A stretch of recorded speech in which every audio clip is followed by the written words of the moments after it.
All right. So, all of you have basically been taken to this underground complex called Skrimshaw Prison, sometimes known as the Iron Scar, for one reason or another.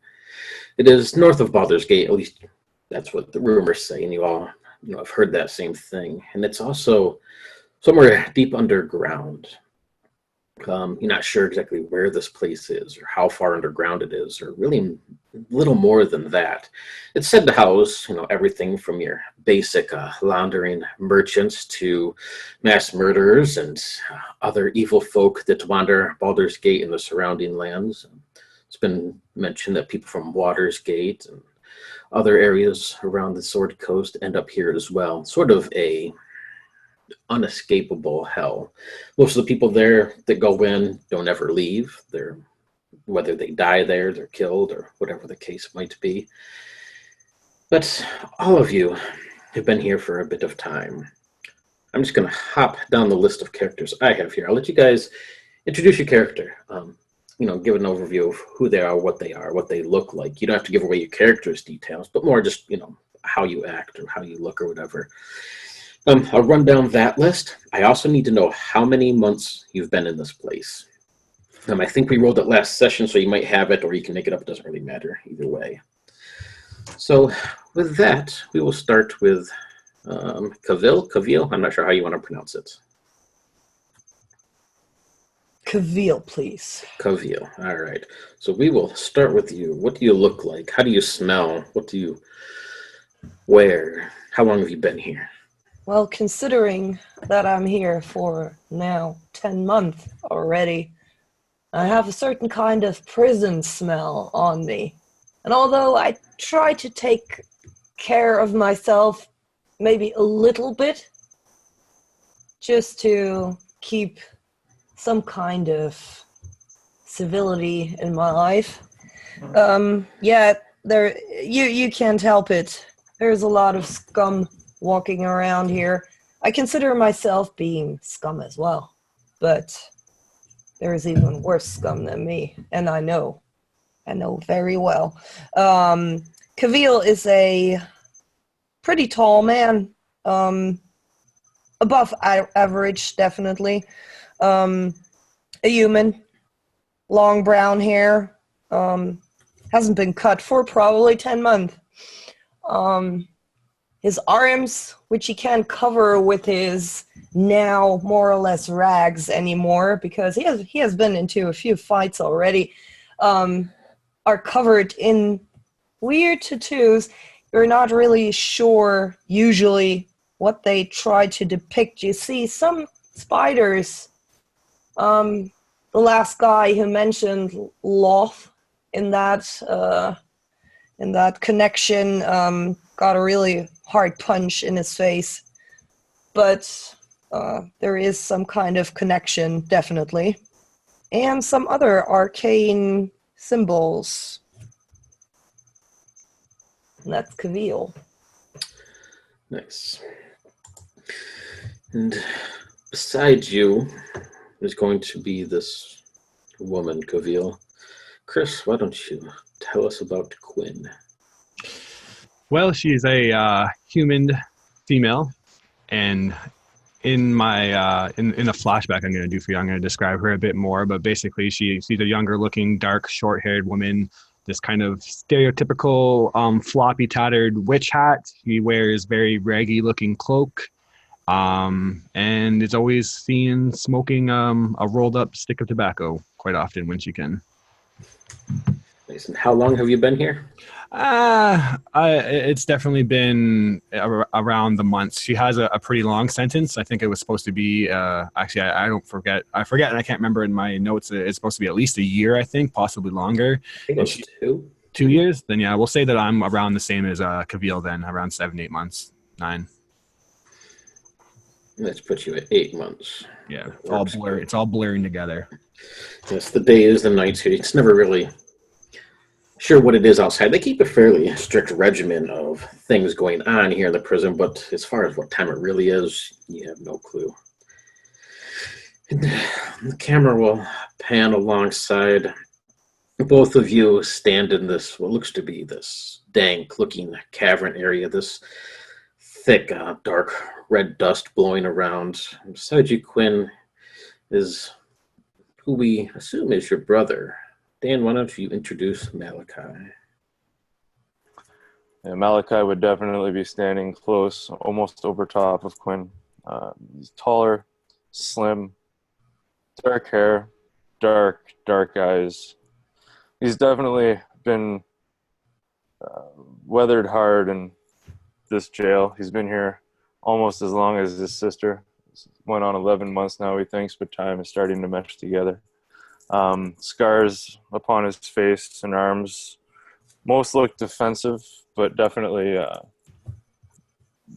his head is showing here. His clothes are ragged and tattered, but definitely you could see through him and around him there's this aura of hate and anger as he stares off and scans the room. As you do so, you'll notice many other inmates here in this, what looks to be a large cavern as the camera zooms back a little bit. Huge arcing ceilings overhead. The ground is just littered with dust and rubble. You let out a little bit of a cough. Beside you is this dark-skinned folk. Rachel, why don't you introduce Mithra? All right. Well, I've only been here for 2 months. I'm a dark elf, which obviously probably tends to give a lot of people a lot of opinions about me right off the bat. But I'm actually usually pretty quiet. I do have some arcane tattoos that you would assume have to do with my magical abilities. I'm a studied wizard. However, I don't have any scars, so it's pretty safe to assume I haven't really been fighting here. You can usually see me holding a book and trying to keep to myself. Sometimes I even use my magic to sort of keep hidden from other people in the ways that I do, or just sort of keep people from noticing me.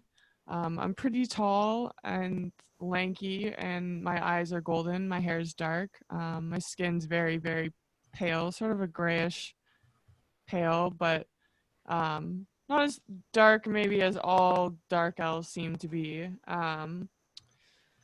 And I do like to generally, when I'm outside of here, I like to laugh a lot and play pranks, but I've learned pretty quickly that this is not the place for that. So I'm just trying to keep to myself and study the magic books that I have been able to smuggle in somehow. So as sort of widens this field of vision, you'll notice both Quinn, Mithra, and Malachi, all of you have this sort of silverish, bluish, almost like a platinum sort of titanium collar around your necks. And you know that though they give you your books here, and you might have your magical things, anytime these collars are on and locked around, casting spells is almost impossible, if not very, very painful. Usually, if in your cells are being watched, they're not too concerned, as they have other ways of dealing with magic powers like yourselves. But down here, in what they call the mines, they tend to make sure that no magic is at hand. It's a little bit newer to you, Mithra, since you're only here for 2 months, but the mines are deep below the prison, and down here it is this sweltering, hot inferno of just hard labor, mining into the walls, and this almost like a thick red dust, a sandstone sort of blows through the air, constantly makes breathing difficult. It stings at your eyes, burns at your lungs. The whole thing is just this hard labor of uncomfortableness. And around you, the camera's going to zoom out a little bit. You can see there's maybe 30, 40 inmates scattered around this huge cavern, a good 100 yards in diameter, somewhat ovalish shaped, a hard, high ceiling above you. They bring you down here each day through several elevator shafts they'll pull down. While you're here in these mines, there's guards that walk about. They're called sentinels here in Skrimshaw. Most of them, all different races. There's half-orcs, there's dwarves, humans, elves. They always stand out with this dark red leather armors that they wear, swords at their hips, and all of them have a blue bracelet, much like the collars that the three of you wear, but it's around their wrists. Some of you have heard about these things and rumors about them. The guards here generally don't give a crap about who does what, as long as you're following the rules. Occasionally, they'll pick fights amongst inmates just to watch them kill each other. Sometimes they throw them both into pits for their own entertainment. But here in these mines, they're always quick to snatch a whip or give somebody a quick kidney jab if they're not working hard enough. From what you can see, there's 10 sentinels currently wandering around this complex, making sure the inmates are continuing their work, gathering up what looks, it's almost like a sandstone or a red rock that you're all mining out of the walls and putting into carts.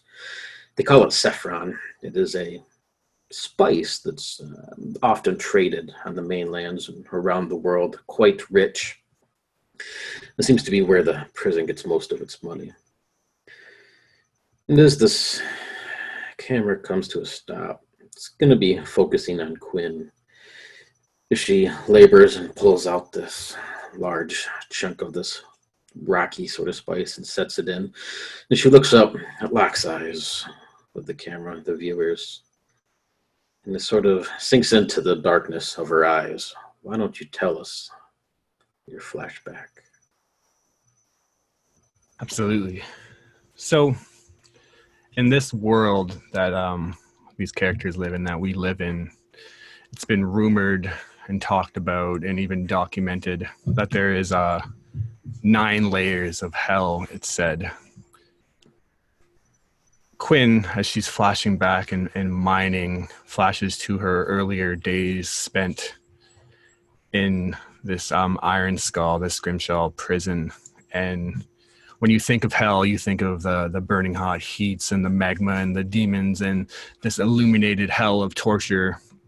And as she thinks back to her early days, she wonders if this place is maybe actually one of those 9 layers, these dark, cold rows of endless cells. And they're all kind of, as we're painting into the scene, see them go several stories high, and it looks like they just go on forever and ever.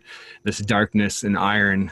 You occasionally see these embers faintly glowing on the sconces that remind the prisoners of what light and day used to be, but that's all it is now. When you're down here, is just a memory. It's only darkness and cold. There's very few constants in this brutal underground hell. Those constants are the smell of piss and blood and shit. Another is to trust anyone is more often than not an early death sentence. And the last constant is that nobody ever escapes. There's a sound of a ringing bell that signifies to all the prisoners that it's time for social hour in the leisure basin, they call it. And as we see these library of iron cells begin to unlock, a cacophony of grunts and moans and yells as the prisoners all begin to hoard out. But we see one cell, a slim, feminine figure leaning against a damp stone wall in her cell. And you see her wearing what looks like this scrambled, tattered, big, pointy witch hat, it almost looks like. And there's these buckles and straps on it.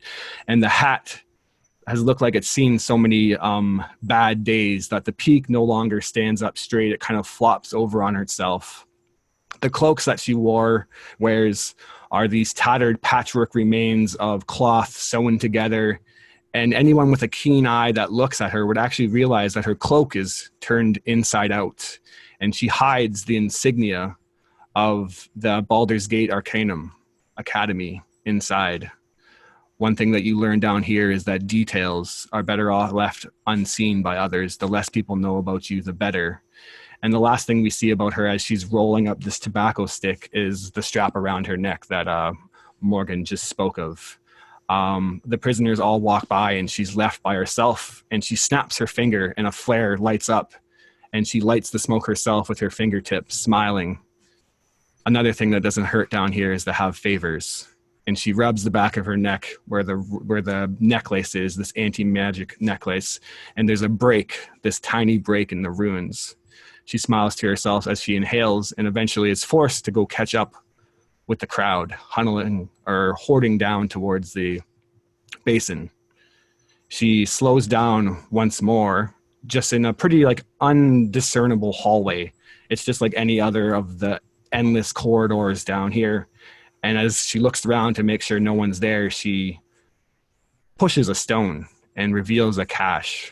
It's known that most prisoners have this secret kind of area that they all hide, but it's very important that no other prisoner finds this secret stash. And as she looks in, she sees what she thinks as her most precious items: a dagger, a medium satchel of components, and her most important thing, a leather-bound tome. Dark obsidian with this star carved into it, and the star is carved into these intricate lines, this weave of lines all kind of through it. And as she's kind of patting down the book, you hear a sound of crumbling pebbles, and she thinks to herself, fuck, and looks. And there she sees some idiotic, dumb-faced, innocent boy walking down. She wonders to herself if her spot has been compromised. And as she looks at this stupid young idiot's face, she's thinking she just is instantly filled with hatred for him. And the guy even has the nerve, she thinks, to walk by and say, Quinn, hey Quinn, how's it going? Like, how the fuck does this little brown-haired, blue-eyed young idiot know my name, she thinks. And she's swearing as she walks by and wondering if that was all just a ruse. Did he actually see my stuff? Is he actually as dumb as he looks? How could he possibly be surviving down here? And at that point, it starts to montage and things get blurry. The hate begins to fuel her, and we're pushed further down the scene. And apparently there's a bunch of excitement. New prisoners are being brought into the leisure basin, the next wave. And apparently there's a young drow in Croadal, the half-orc, the nastiest, biggest half-orc bastard in this prison that basically runs the place. He's the warden's prized shock boxer, and he can get away with murder. And it seems like he's aiming to just do that. As we're in this large basin, the guards have vanished like they always do when he wants to get up to something. And he currently has this young female drow pinned up against the wall, and everyone's screaming as he chokes the life out of her to kill this fucking drow, kill the scum. They're all just yelling it. And as she's being waded through kind of like a mosh pit, the only thing she's focusing on is that stupid fucking brown-haired young blue-eyed idiot. And that's all she's thinking about. And she's watching him, and he tries to sneak down to the corridor. Her corridor, she thinks. He's fucking going for my stuff. And I don't know when the moment was made, when the decision, because it all feels like a dream. But the next thing we see is Quinn behind Corridor. And she locks eyes with this young female drow.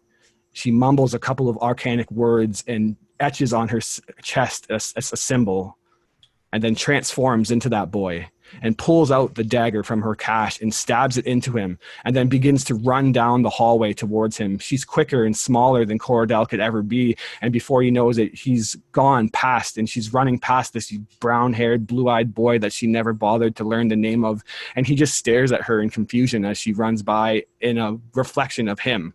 She ducks around the corner, heavily panting, and then the next thing that she hears is the young boy's pleas. Screams, confusion, and then the sickening, echoing crack of his neck. She thinks to herself, fuck this place, fuck that boy, fuck Corridor and that drow, and fuck me. But at least now, she won't have to find a new hiding spot. The next day, or maybe week, it always blurs down here. The drow girl sits next to her, and I believe she even thanked me for saving her life. I mumbled back something along the lines of, no problem. And I think, like, why is she just still staring at me? Like, you of all people, get the fuck out of here. And I ironically blurt out, my name's Quinn. I guess you owe me now. and smile. Beautiful. And one dark deed among many, I believe. This scene will sort of fade off to a dark, reddish, crimson glow before it comes back into focus once again, panning above you all in this mines, in these hard labored, this burning, sweltering hell that you've come to despise. Only the worst inmates, only those that don't follow the rules or those new to the prison are stuck down here. Over time, you can work your way out. Sometimes one of the guards might take a fancy to you. Sometimes the warden or one of the assistants. Sometimes it's just good behavior or luck. Unfortunately for all of you, you've been down here, in Malachi's case, 11 months. Kavil, you've been here for nearly 10 months. If nothing else, it keeps your body in shape, though you tend to sweat off a lot more health than you would wish. And today doesn't seem to be any different than the others. You awoken what you assume must be early, led down to the leisure basin, had a bit of breakfast, and looked at all the other inmates. You've come to recognize some of them. You know some of them by name. Other ones are just a blur in the distance, a smear of paint on the canvas. And shuffled down into these mines, these long elevator shafts. Mithra, since you're a bit of an underground person since the drow, you would get the sense that it's probably a good 300 to 400 yards below ground that this elevator shaft takes you to this cavern that you're in. But eventually, you will all reach the bottom of this cavern, shuffled out by the sentinels and put to work in your own spots, digging away and mining away at the walls, the ore, basically ensuring your time here. For without this money that they make, without the hard labor that you do, the prison wouldn't be able to afford itself. But lucky for you and lucky for the guards, you ensure your own stay here. You've seen some of the others that rebel against this, some of the others that refuse to do this labor, but you only see it when it happens and you don't see them again. Sometimes it's said that they're thrown into solitary, deeper down in the mines. Some people say that they're murdered. Other ones say that they're cast out into the moors, whatever that might mean. Not quite sure. But here on this day, the mines are just this sweltering array of heat, sweat, physical labor. The walls, the floor, even the air itself is like touching hot coals. It just tears at your lungs and burns. Coughing is just racks hit your chest. And a lot of people have fallen over today, coughing up blood or just simply passing out on the stone, their flesh almost searing like an egg on concrete. The guards, sentinels, all of them seem to be quite comfortable down here. This bracelet that they have, always glowing a soft blue color. Sure, they might sweat a little here and there, but they don't seem to be affected by this heat like the rest of you. They'll wander the compound, occasionally yelling, ordering inmates to get back to work, giving a few lashes across the backs. You're all dressed in what could really amount to rags, burlap sacks, breeches. What you're given is what you're left with. Some of them are barely just rags anymore. Every now and then, you might be given something new to put on, but not often. And Malachi, you will hear at first this scream in the distance, just another in the cacophony that's been going across the day. You hear the thud of another body hitting the ground, and maybe out of curiosity, maybe just by instinct, you glance over your shoulder, and you see a dwarf, this thick, red, bushy beard, and this long, dreaded hair that hangs down, not out of style, but just out of dirt and grime, as he hits the floor. And you'll see a guard start to move over. Then you hear another scream, a third, a fourth. And the guards, they seem to stop in their tracks. It's about 50 yards away from you. You sort of motion to the others to take a look. Seems like something's happening over that way. And all around you, you can see other guards sort of stop. You see some of the inmates stop, and everybody starts to look in this direction. And you see the body of this dwarf just get flung through the air a good 20 yards and slam against the side of one of the cavern walls, his head splitting open as he sort of slides down it, coming to a slump. You'll see a guard as his weapon is drawn. He rushes in. You see another body, another inmate, get thrown out of the way. And even the guard, too, as he's thrown back a few feet, he picks himself up. And all of you will see this creature. Looks humanoid, kind of. Scaly, sort of. Skin covering its body. And it's covered in spikes, but it glistens down here in this red light. It seems to shine like it's covered in a slime or something. You'll see another, Quinn, as you hear another grunt and glance over your shoulder. See one of these things lifting itself out of the ground, out of the stone floor, this bottom of this cavern, like it's like quicksand, or it's pulling itself out of water, and it lifts itself up.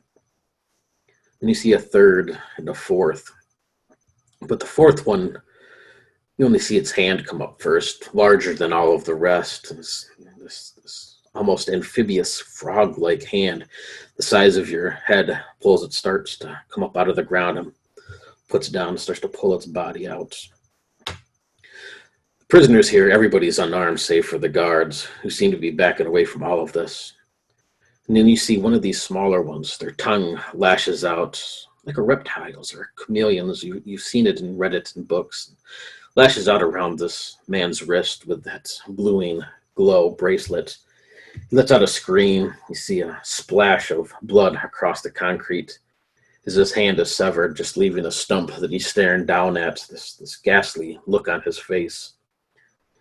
And the whole place erupts into chaos. As soon as his hand touches the floor, you see it get dragged across by this long, snake-like tongue and gulped into this creature's mouth.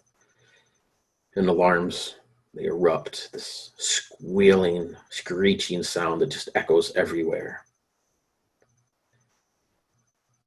And beside all of you, you can see the second hand and then the body of this larger creature start pulling itself up from the ground. You lock eyes with the guard that's over watching your area, and he stares at you, Mithra. His eyes look at Kavil. And then he takes some turns and runs towards the elevator shafts. You will all hear the heavy grating and the slam as the shaft itself is closed above, triggered by the alarms. And with that, what do you do?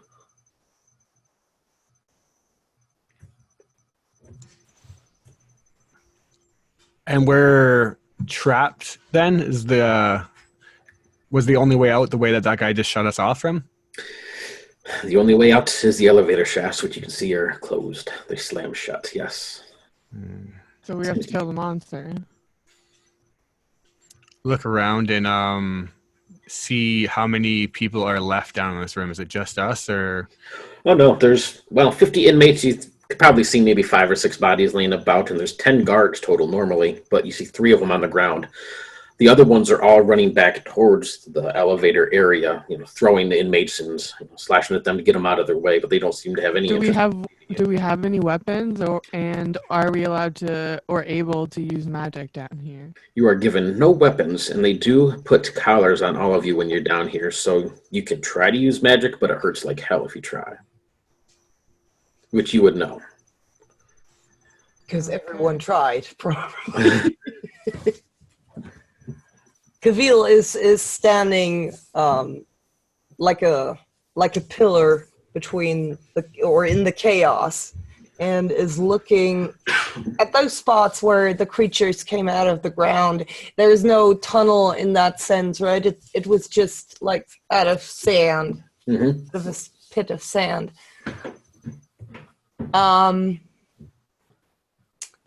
So we're probably working together in one corner, I would assume. Yep, all of you are, within 10, 15 yards of each other, working away at this one wall. Yep.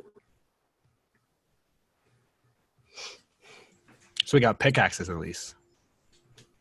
I'll say, yeah, you got pickaxes. Shit, huh? They're pretty crappy, but you got them. I'm gonna look to Malachi and just say to him that we need to put distance. Let's not get involved in this. Looking for an area to back against the wall, trying to eye the survivors left, seeing what of the survivors and guards look strong and capable, and just going over in that area first and letting them kind of be like a meat shield. Malachi, on the other hand, would be staring at the guards that are down. Are they dead? How close are the enemy to them? Or not the enemy, but these creatures spawning out of the dirt. There's 3 guards down. They would be, so it's sort of this big oval-shaped cavern that you're in. It's sort of, kind of picture it like a clock, but basically each point is a group of inmates and a guard, 10 of them in total. The guard you guys had with you guys has taken up and basically hauled ass across to the elevator area.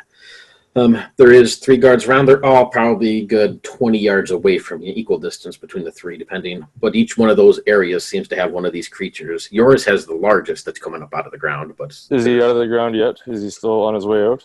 Look, just his 2 huge hands that came up and is starting to pull its body out. Eyeing the guard, I'm looking for his weapon. Is it near his body, on his body?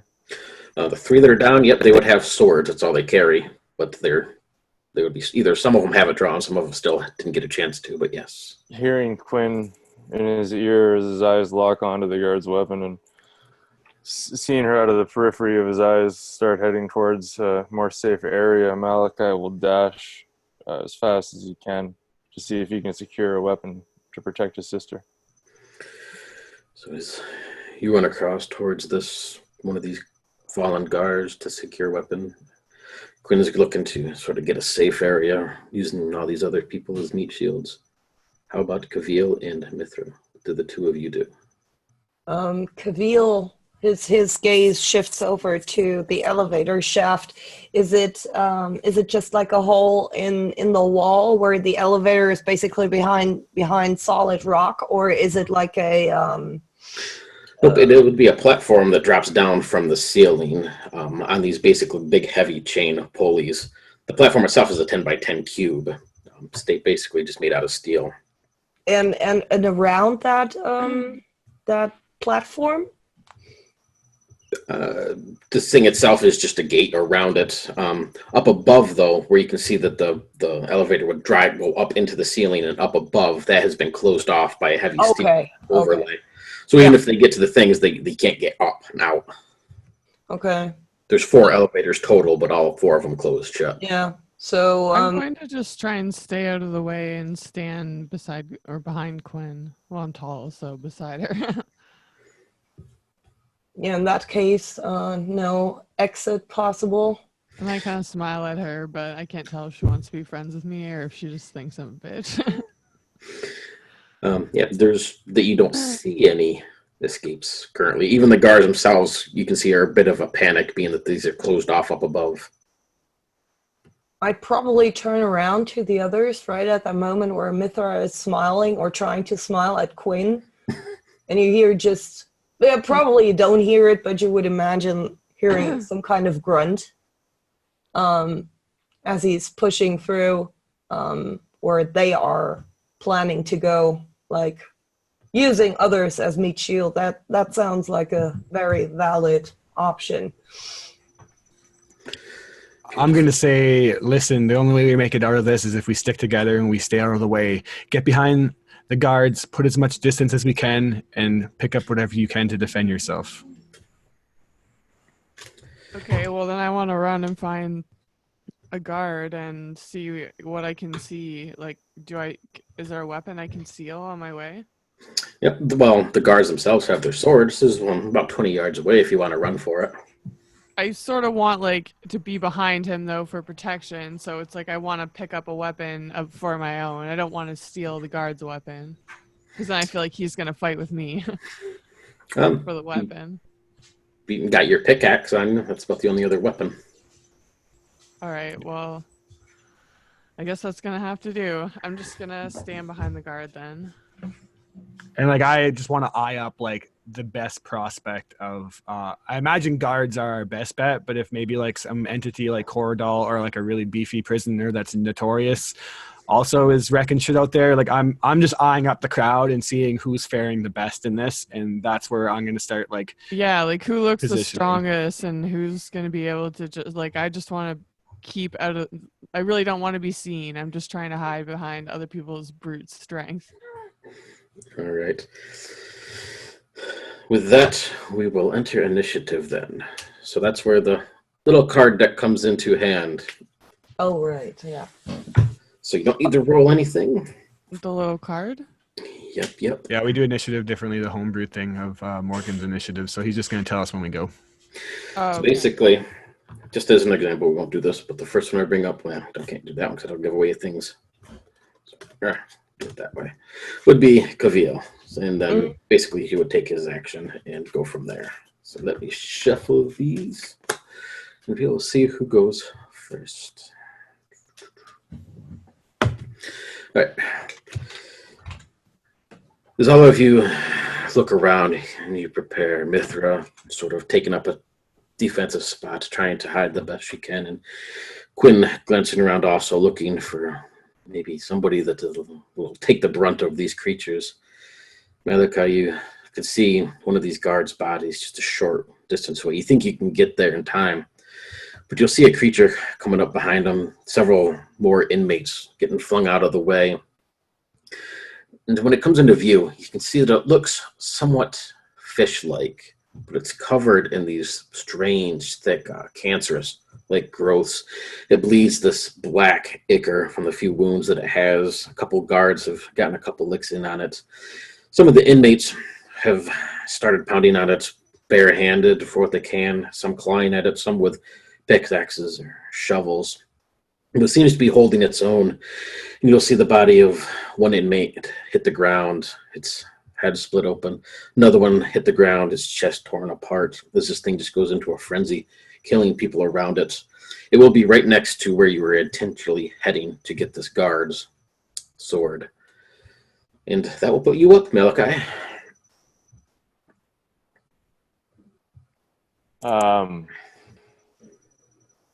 Malachi's eyes just go darker as he's already mid-dash towards this weapon and this creature he sees in front of him.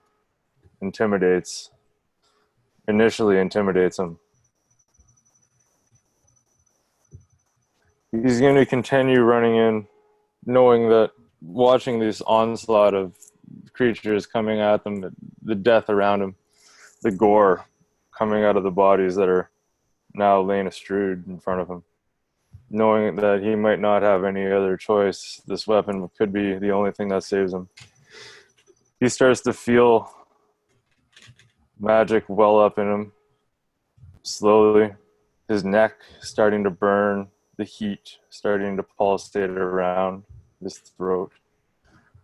The pain starting to become almost unbearable, but Meike just suffers through it one more time. Another suffrage that he has to endure just to get through, just to make sure that he can hopefully save him and his sister.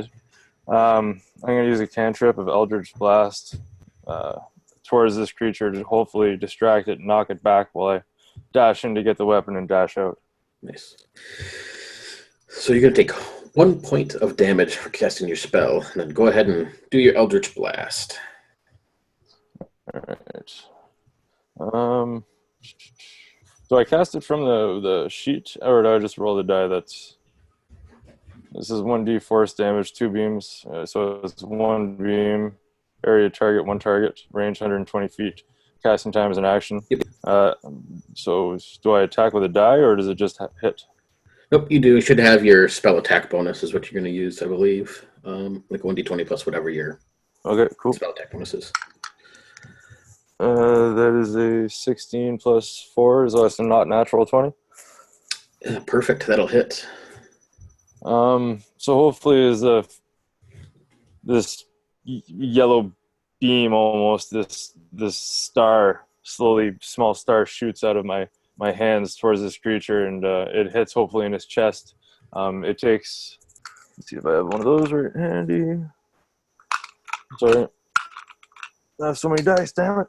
6 damage as this Eldritch Blast comes into his chest, and hopefully the light from it and the force that knocks it back will give me time to dash in, grab this weapon, and escape. Yes, is this force, this bolt of energy, what does it look like, or what is your spells, or how does this manifest itself? You can kind of just see the darkness well over the whites of Malachi's eyes. A light but definite static vibration comes over his hair, lifting it off of his skull, and this force is strewn from his fingertips, and the star builds from the finger to the outstretched tips of his fingers and wells up into a bright yellow neon light that courses across the room, almost the size of a small stone, and just hits this thing straight into the chest, almost seeming to go through its chest into its cavity and just exploding from there. You see this thing get thrown back 5-10 feet as it lands on its back, this huge scorch mark in its chest, this neon glow that seems to pulsate in there before slowly fading out. The smell of what could only be described as rotting or cooking fish seems to permeate the air, and it gives you that moment to reach down to grab the sword at your feet. Looking up, you'll see several of these other inmates, none of them you really recognize or of any notable interest. Just regular Joe Schmoes here, running about, some of them with pickaxes. Another man runs towards you, looking also like he's going to take the sword, but stops as your hand wraps around it, as he's sort of reaching forward at the same time with you, and he'll stop and sort of lock eyes with you, Malachi, for a moment. You've seen him here and there. You've heard he's part of a gang. You're not quite sure. Can't even remember the guy's name. And he just stares at you, sort of threateningly at the moment. And across the way, the other three you guys will see as Malachi reaches down and picks this up, and you'll hear a scream over your shoulder. And you look and you see a woman. She's held up by the throat by one of these creatures, and he brings it forward, and you see these huge fish-like, almost could only be described like serrated shark-like teeth. Its mouth opens possibly wide and just slams down across her face. Her body goes limp as he drops it, the whole face torn off. And this larger creature pulls itself out to it. It looks like a toad, for lack of description. It's covered in warts, these huge black claw-like hands, these massive, powerful legs behind it as it pulls itself out, and it'll let out this belch sort of sound. You see this long black tongue lick the air around it. This thing's covered in eyeballs all over its body, bulbous things that seem to grow and look around in all directions. And with that, Mithra, you are up. This thing is maybe 15, 20 feet away from you. There's inmates and other guards around you still, sort of, as you're wrapped around by people. She BRB'd. Oh. Well, let's skip ahead. Well, that would put Quinn up, and we'll do Quinn and then hop over to her. Perfect. Yeah, so basically what I'm doing... Oh, Mithra's back if she wants to go. Or should I just Good choice. Doesn't matter. I'll just go since I'm already midway, and then you can go after me. Okay. So yeah, I watch Malachi run in and grab the sword and cast the bolt and see that the necklace around his neck begins to kind of burn. I guess that's kind of how it manifests. I run up to him, obviously keeping a distance away, and just yell at the guy that's like staring at him menacingly to fuck off. And I tell Malachi to save your strength. Only exert if we have to. And then I'm going to be scanning around the room. I want to ready in action so that if anything hostile comes towards us, I am going to cast a spell at it. I have a 60-foot range, and I'm just looking for things that are definitely coming towards only us. And then if you can, I just want to look around the room and see if I see anything that is like an escape or like anything of interest besides just like fighting all these things to the death. Um, Look around. It seems like some of the inmates are starting to get the upper hand on some of these things. There's three of them that you see, plus this one large one that seem to be moving about still. But the inmates are dropping quite quickly. The 7 guards have all gathered together onto this platform of the elevator. And you can see him cranking, one of them cranking this thing as it starts to rise off the floor. Even though they can't really escape, they can get quite high up in the air, at least out of the way of these creatures. Yeah. And beyond that, not really. I think I'd point towards that general direction then, because that's where all the weapons are, and say like, "Hey, let's go huddle over there." And I kind of yell, and then I'm just beside Malachi, readying to cast if I have to. All right. In that case, we will hop over to Mithra, as you're surrounded by mostly people and inmates and stuff. All the guards have hauled ass and gotten out of there. Some of them glance menacingly at you, being quite a drow and looking for easy pickings down here. Other ones seem to have banded together a little bit in case one of these creatures comes close. A lot of them eyeing this larger one that's dragging itself across the ground in your direction. I would like to. How far away am I from the other group? Like, are we all completely scattered at this point? A little bit. Quinn and Malachi. Who's closest to me? Can I make it to them? Oh yeah, you can make it over to Quinn and Malachi without a problem. They're within movement. They're only about 20 feet away from you, straight ahead.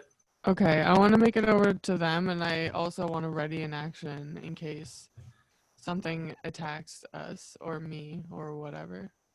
Gotcha. As you make your way over to Quinn and Malachi.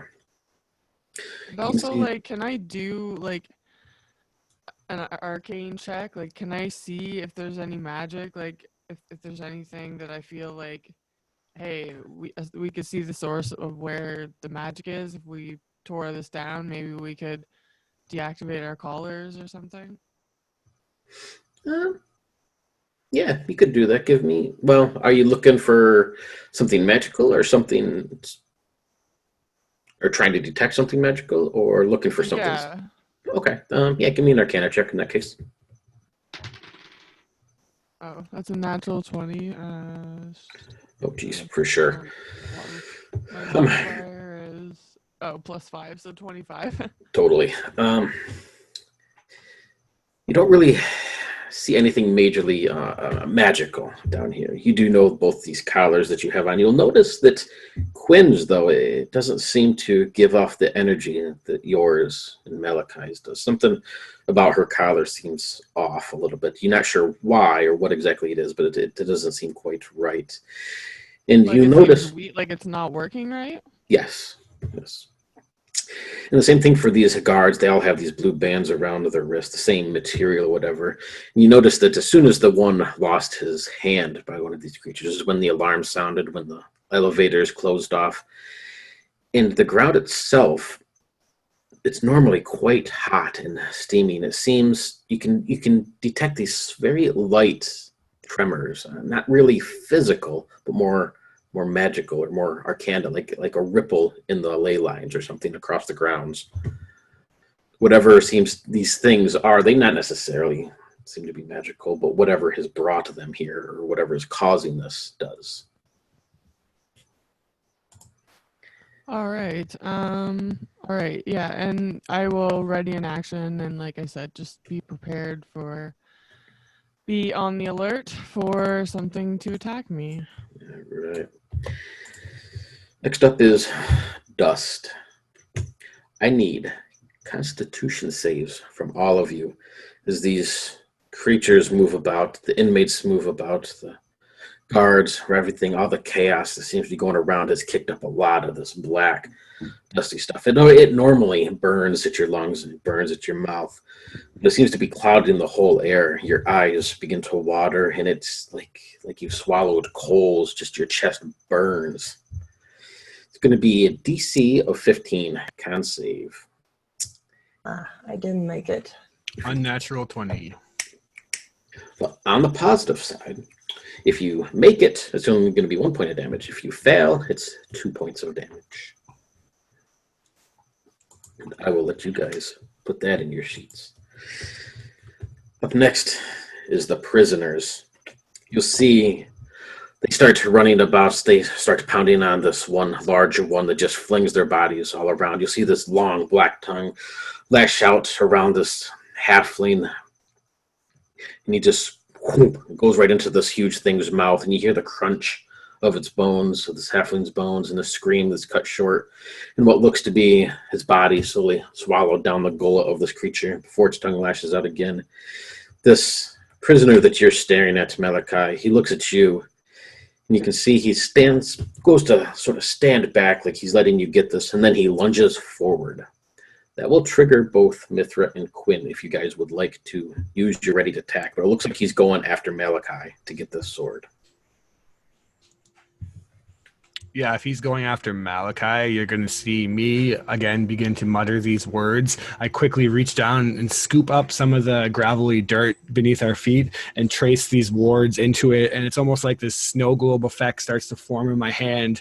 And then I will just kind of blow it in the creature's general direction. And you see that the area around him begins to become very cold. And I cast Frostbite, which he has to make a Constitution saving throw on.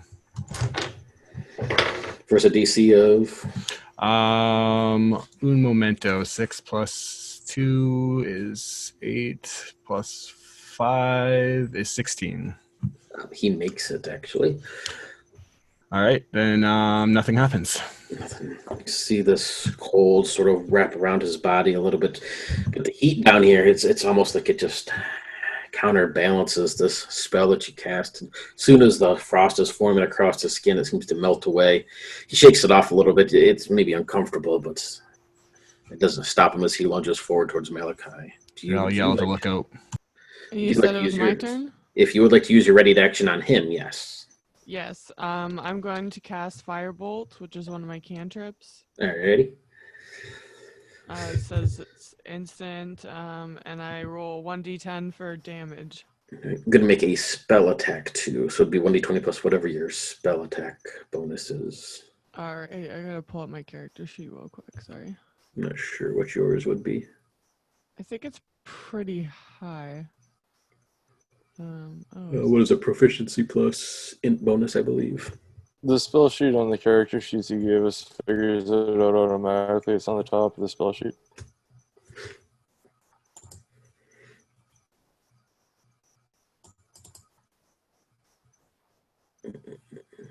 Oh yeah, on the third page at the very top, it shows yours. So int, your spell attack would be +5, Rachel.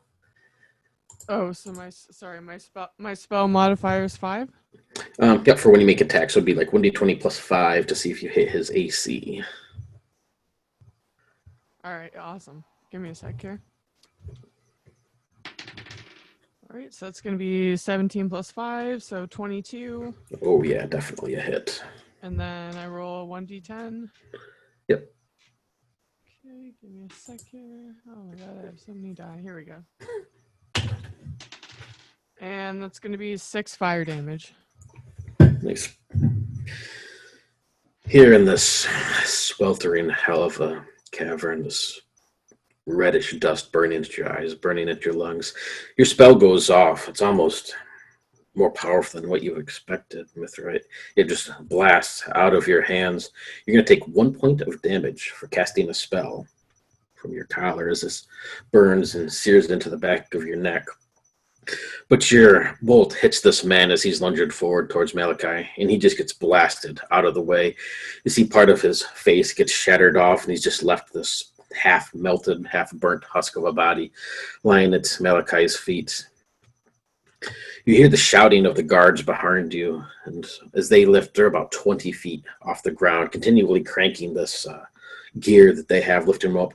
See, there's 7 guards on this platform. 3 of them have pulled out bows, and they've been launching arrows down into the crowd below, not really discerning between inmates and between these creatures. So you'll see one sort of looks at you, Kavil, and he draws back his bow. Does a 14 hit you, Kavil? It does. We're not armored, right? So, oh, right, you were unarmed, so just 10 plus your dex mods. Yeah, so 12. You'll feel this bolt just slam into your shoulder. He Not really sure if it was aiming for you or for this other thing or what it is, but he seems to not care either way as he loads up another arrow and gets ready to launch it. 2 points of damage you take. Mm-hmm. Next up would be Kavil. Before that bolt hit, he had that split second of a thought staring at his friends, quotation marks, being almost in trouble with that big fat one. For a split second, he tries to remember if he has ever heard about minions of a particular god that would maybe work for a particular god. How about a religion check? Yes, sir. Oh, man. 5 plus... Where's my religion? Yeah, 7.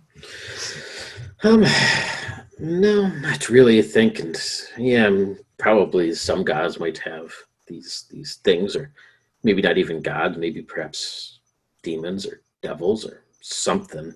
What about my devil? He would be nothing like these things, no. No, he wouldn't. No. These seem to be something almost like you would expect those disgusting warlocks to worship, you know? That's not something really deific, but more obscene. Absolutely. He casts that thought aside and poof, the bolt hits. He stumbles back for a moment, looking up at that platform. That guard, he had some issues with him before. But this is not the moment, and he can't reach it anyway. You said 20 feet, right? Yep. He bends down quickly, takes up a good-sized rock. There's probably one, right? Oh, yeah. For a moment, he thinks about just throwing it up there at that platform at that particular guard, but then looks back to the fight going on. How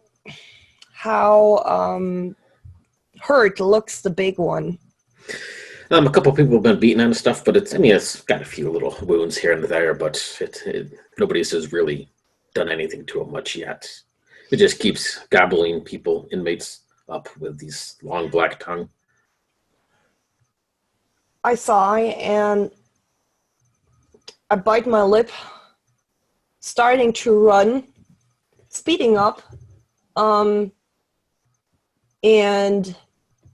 like Achilles jumping up in the air and trying to just blast that rock into the creature's brain with all his might. Beautiful. Go ahead and make your attack roll. And don't forget, everybody, you're going to start out with 1 point of inspiration. Okay. And if you get a nat 20, you get to give somebody else one. So don't be afraid to use those. What do I add? Strength, right? In this case, yes. Yeah. Okay, so that's 17. That will be a hit. What's For rock rock, damage? I'm going to say... You use the point of inspiration to Reroll? Yep. You can Sorry, re-roll. dumb question. I'll have to bring my thing back up. Epic. Yeah, basically make a re-roll to whatever it is you're doing. You can also, if somebody you have inspiration and you hope somebody's really going to try to succeed at something, you can double up. So 2 people give points of inspiration to make it an auto success, basically. But I'm going to start everybody off with 1. Don't be afraid to use them, because every time somebody gets a 20, they can gift an inspiration point. So, yes, that will hit Kavil. Damage will be, I'm going to say 1d4 plus your strength. Sorry, if you roll a natural 20, you can give an inspiration point? Yep, to whoever you want that needs it. Oh, I rolled a nat 20 earlier. Oh, you did. Can I Well, give everybody... myself another point? No, you can only have 1, so... Oh. And we all have 1 anyways? Yep, starting with 1, yep. Oh, okay, I gotcha. You said it now twice, but I again forgot. What did my damage roll? Sorry. 1d4 plus strength Plus- mod. Okay, so that's 6 points of damage. Nice. You can see this heavy rock come down on the back of one of these bulbous eyes sticking out of the back of its head, this sickening squish sound as it just smashes in. It'll sort of flail about a little bit, and you see these eyes staring at you across its body, these heavy warts. The whole thing feels just like a blob of snot that you're on, hard lumps inside of it. Anything else on your turn? Do I see how do you call that? Not brain activity. Sentience. Sentience? Yes. Sentience. Oh, really? Yep, it seems not necessarily smart, but it certainly acknowledges you for sure. Oh, okay. No, I jump back. Looking where the others are. I'm not standing right in front of them. I'm not that crazy, but close to them. Gotcha. And with that, the toad thing is up. You'll see its eyes swivel about at this huge maw turning in your direction, Gavil. It opens it up, and it's this black, slimy tongue that lashes out. 12. Does a 12 hit you? I have 12 AC. It does. Give me a strength roll, or strength saves, I'm sorry. Strength save, please. 6. Feel this thick, black, muscular sort of tongue wrap around your waist, and it begins to drag you across the floor, but as your attention's focused on the others and where they are, it catches you a little bit by surprise, and before you can realize it, you feel yourself get ripped through the air. These huge fang-like teeth in the side of the maw of this giant, warty toad comes crashing down. 6 points of damage, Kavil, and you are going to be grappled in its mouth. You can feel its mouth just covered in slime. You can feel the muscles of its jaw and its throat trying to push you further. And it'll open up its mouth a little bit, and you see this huge hand just kind of come forward, start shoving you down its gullet. That is the end of round 1.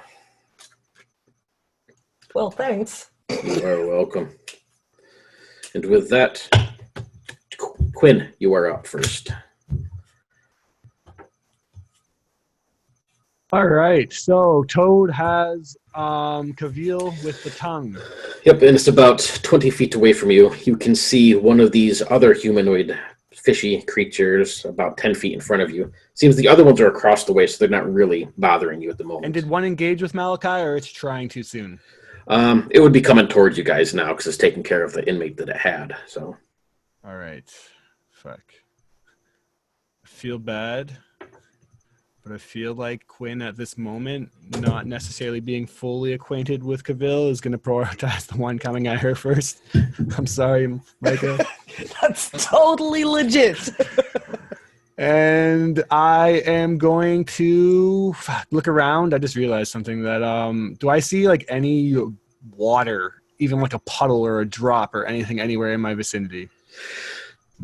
the guards up above would have canteens, and there would be a few buckets here and there of grimy water for, drinking now and then. I just need a single drop on the account that my component patch is probably not on me. If it's not in my vicinity, then you can say I'm screwed, and that's fine. I'm sure they'd be at least within decent feet of you. All right, so I reach down with a drop of water and begin to cast Ice Knife. I create a shard of ice, and I fling it at a creature within range, at least 60 feet.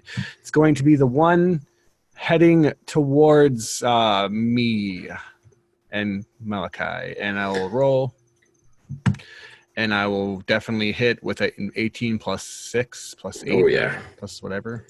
This is the same one that he struck before with his Eldritch Blast. This scorch mark on its chest already. Mm-hmm. So it takes 1d10 damage, and then the target and everything within 5 feet of it must make a dex save. And it does 1 damage of cold. And I don't know if there's anything in the AoE of 5 feet with it.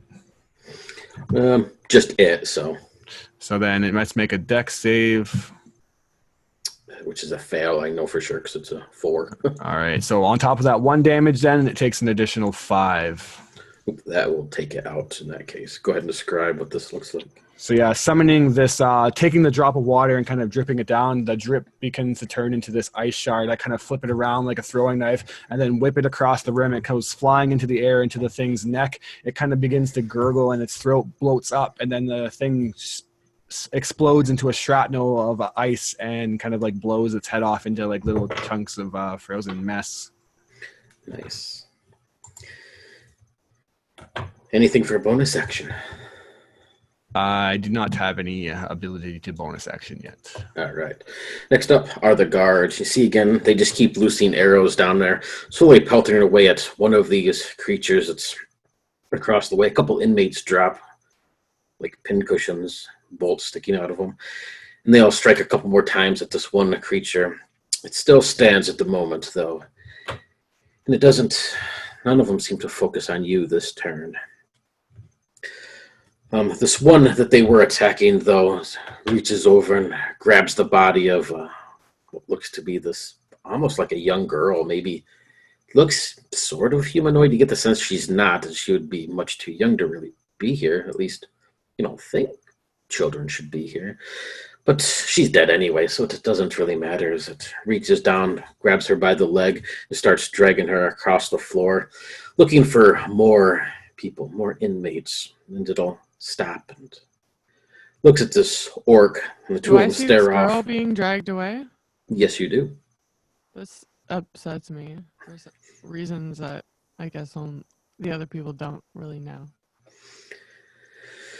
Until this creature with the body of this girl stares at the orc. The orc stares back. And it lifts up this body and begins to use her almost like a club as it lunges forward and just cracks this orc across the body with this dead girl's body. Next up is the dust once again. I need con saves. DC 15 from everybody. I'm in the mouth. Oh, good call. You do not need to make a dex or Thank you. con save. On a success, it is 1 point of damage. On a fail, it is 2. DC 15. Next up, prisoners. You will see several of them start ganging up on this one fish-like creature in the distance that has this body of the girl. And they quickly overtake this. You see 4, 5, 6, 7 inmates as they almost just dogpile on top of this thing and start pounding it. It only leaves this huge toad-like creature and one other one that is slowly making its way across the room towards all of you. Malachi, you were up. As you glance around, you see one of these fish-like creatures. It's about 60 feet away from you, but it seems to have focused on your group as it's making its way towards you. You see about 20 feet behind you, half gulped down is Kavil in this maw of this huge toad thing. If you had to guess, maybe 15 inmates still seem left alive, most of them dogpiled on this one across the way. Yeah, I would, Malachi, knowing that Quinn just took down the one coming at us and the man who was threatening to steal my sword, now that they're out of the way, feeling a little bit more confident and knowing that we're going to need as much help as possible. My eyes will go to the maw and the half-crushed, I would imagine, and almost half-eaten inmate friend, or inmate at least, one I don't have to worry about behind my back. And I would realize that the best chance of us getting out of this would be the more of us together. I would run across and leave Quinn behind me as my sword lifts above my head, and I jam it down into the back of this creature, making sure to not, hit my friend Kavil, or the other inmate Kavil. Nice. So you have to go ahead and make that attack roll. Yeah, you should have a column on your sheet, Rachel, that shows like saving throws. So you'd want whatever the con one says. Okay. So yeah, my roll is 16. So you're good. So you'd only take 1 point of damage from the dust. This is a 14 hit. It does, right on the money. All right, thank God, because I didn't think it was going to. What I don't know. Attack for a sword. I might have it. Give me 1 second. Well, they're going to be short swords, which is 1d6, so 1d6 plus your strength mod. Perfect. Okay, that's a 4. 4 damage, so my sword sinks in, and hopefully some black ochre at least splatters as 4 damage is done to the beast. Yep, it buries deep into this thing as you pull it out with a sickening sort of slurp sound. I'm looking to, I'm not sure if you're going to accept this, but as a bonus action, I would like to actually try to kick Cavell out of its mouth. Oh boy. You know, like maybe try to shove, and if that's not working right off the hop, you know, give her a swift. Why don't you give me a, I'm going to say a strength mod, but disadvantage since you're trying to kind of combine it with your action. So do 1d20 plus your strength at disadvantage. Ooh, okay. Oh, disadvantage is 4. The other roll is a nat 20, so I'll take a 4. Sadly. Yes, as you kick it, you can push against it, but this thing's jaws have just clamped right down on his body. It's, yeah, push, pull as you might, even with the sword buried into it, it doesn't seem to want to give up its meal. And I would hold on to the end of the sword, and you would just see my stunned look as I'd start to slowly pull it out. And Mithra, you are up. You're going to be standing next to Quinn. Across the way, both Malachi and Gaviel seem to be battling. Well, Gaviel is being eaten while Malachi battles this creature. You see But my you- feet. See the feet sticking out of its mouth. But this other fish-like creature is making its way towards you. Can I use an action to move toward, or is that my whole turn if I just move closer to help? Nope, you will get a Diving. move. You'll get your move action and a standard action. So you can move over there, and then you can do whatever you want to do to it. Attack it, or jump on it, or... I'm gonna move over there. Well, not right beside it, but so I'm within range of landing a spell at it. Okay. I need to be within 100. Well, actually, I have 120 feet. So you know Oh, what? yeah, Maybe you don't- maybe I don't need to move. You don't want to move close. Nope. No. Will this other thing that's looking at me have advantage if I move out of its way? Nope. Okay. Can I move so that I'm not like within his range? Like I'm not like the first thing in his line of sight? You most certainly can. That'll put Quinn in the way, but... Oh, yeah. Who cares? You can look out for yourself first.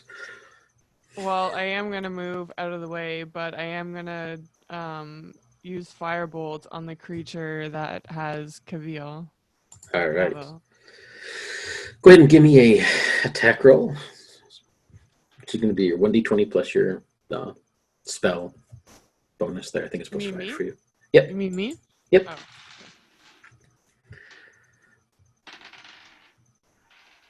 Alright, 17 plus 5, I believe. Yep. So that's totally good. Go ahead and roll whatever the damage is for that. Alright, so 1d10 fire damage. All right. That's gonna be. Oh. Oh, yeah, it is a 9. Nice. Beautiful. You gotta careful where those periods are. I was like, oh, it's a 6. Oh, it's a 9. Your bolt will blast into this thing. It's just this red gash that grows across the side of it, cauterizing almost instantly.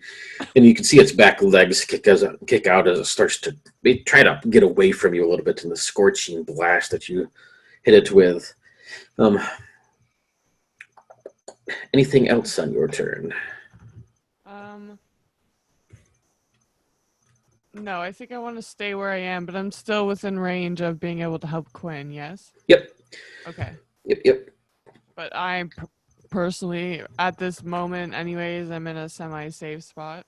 Yep. Basically using her as a meat shield, but you know, gotta look out for yourself first. And in that case, the fish thing moving towards you is up, and you'll see it come forward as it's going to move towards you. Both Quinn and Mithra rushes forward, and this puts out its hand. You can see what looks to be almost like a fog, this reddish fog around its hand. You see a trident start to form. It's going to hurl a trident, and since you are the meat shield, Quinn, it is at you. That is a 19 plus 4, so 23, I'm assuming hits.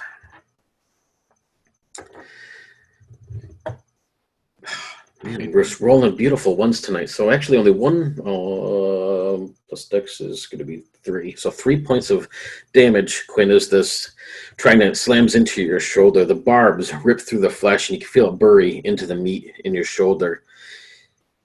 And it reaches out its hand, and though you don't see any strings or anything to this, it looks like it's getting ready to pull you back, and you can feel yourself getting dragged forward by this thing. Give me a strength save, please. Oh, yeah. Let's do that. Actually, natural 19, so 18. Oh, nice. So, yeah, you're able to hold back for the moment, so it's your choice. Either you can get pulled ahead towards it 30 feet, or you can just take 2 points of damage to not move. Does it look beat, or is this one fully fine? This one, it's got a couple scratches, but it's pretty healthy. Pretty healthy. Yeah, I'm going to fight that shit. I don't want to go down that road. All right. Take 2 points of damage as these barbs rip free from your shoulder, and it pulls its trident back to itself. Yo. Kavil, you are up. Oh, thank God. So in the gloomy twilight of the mouth, Kavil looks around to the left, to the right. I would like a mouth description, please.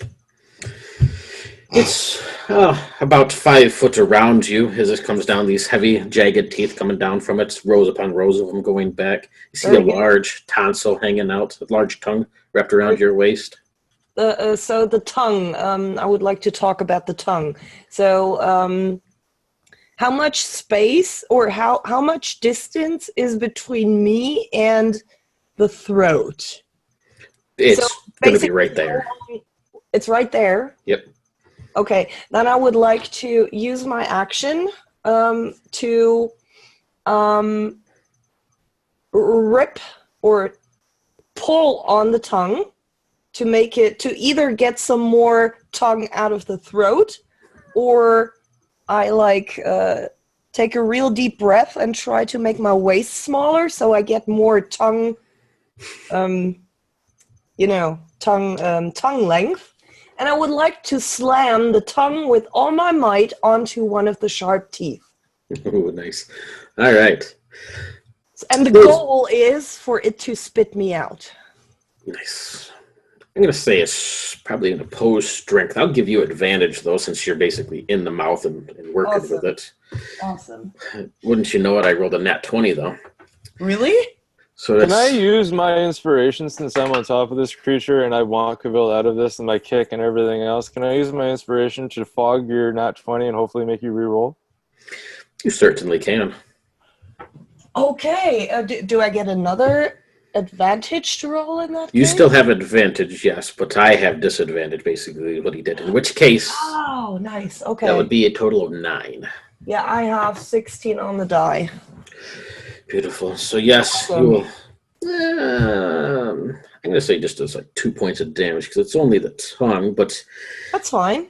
Why don't I'll give you a chance to break free with, you can either use strength or dex, your choice, to try and get away from this thing in its moment of pain. Strength. Oh, please. 7. Not quite, but it will at least sort of lash out a little bit. You can see Kavil get spit out a little bit, this black ichor covering his body as he flails about, with his tongue still wrapped pretty tight around his waist. And you can see its tongue getting... Oh, man. Anything else on your turn, Kavil? Oh, yeah, I'm mumbling something under my breath, which probably would be Asmodeus, my dear friend, we will have to have a talk very soon. And with that, the toad thing is up once again, and you hear this sort of sound as it just slurps Kavil back into its mouth. This maw coming down. Let's see if it keeps its hold on you. That is 19 plus 5, so yes, for sure. As once again, this tongue rips you back into its mouth. You can feel your back, your shoulders, your legs scraping across these jagged teeth. The whole mouth seems to be filled with this black ichor as the tongue's just bleeding everywhere. And this thing is going to rear back and just take a leap forward. It travels With 60 me? with you in its mouth. All of you outside will see this thing on its haunches and just leap forward. Would I take damage for falling off its back? Are you holding on to it? I was holding onto the sword, and if the sword is dislodged, then I could fall. It's up to you. Well, take 5 points of damage, Kavil, as this thing swallows you once again back into its mouth, but it's not fully down its gullet. The legs in the mouth suddenly go limp. And this thing moves forward. If you're hanging on to this thing, so I'll leave it up to you, Malachi. You can either hang on with either a strength or dex check, or you can let go. Yeah, I'm gonna hold on because I'm holding on to the sword. So yeah, I'll go with the dex dex check. Next, I'm going to say DC 12 to hold on. I got a 17 on the dice, so I don't even need the mod. Nope, you're good then. So yes, as this thing leaps through the air away from everybody else. Just you upon its back and Kavil bobbing its legs out of its mouth as it tries to get away. This is pretty epic. That is the end of that round. So let's find out.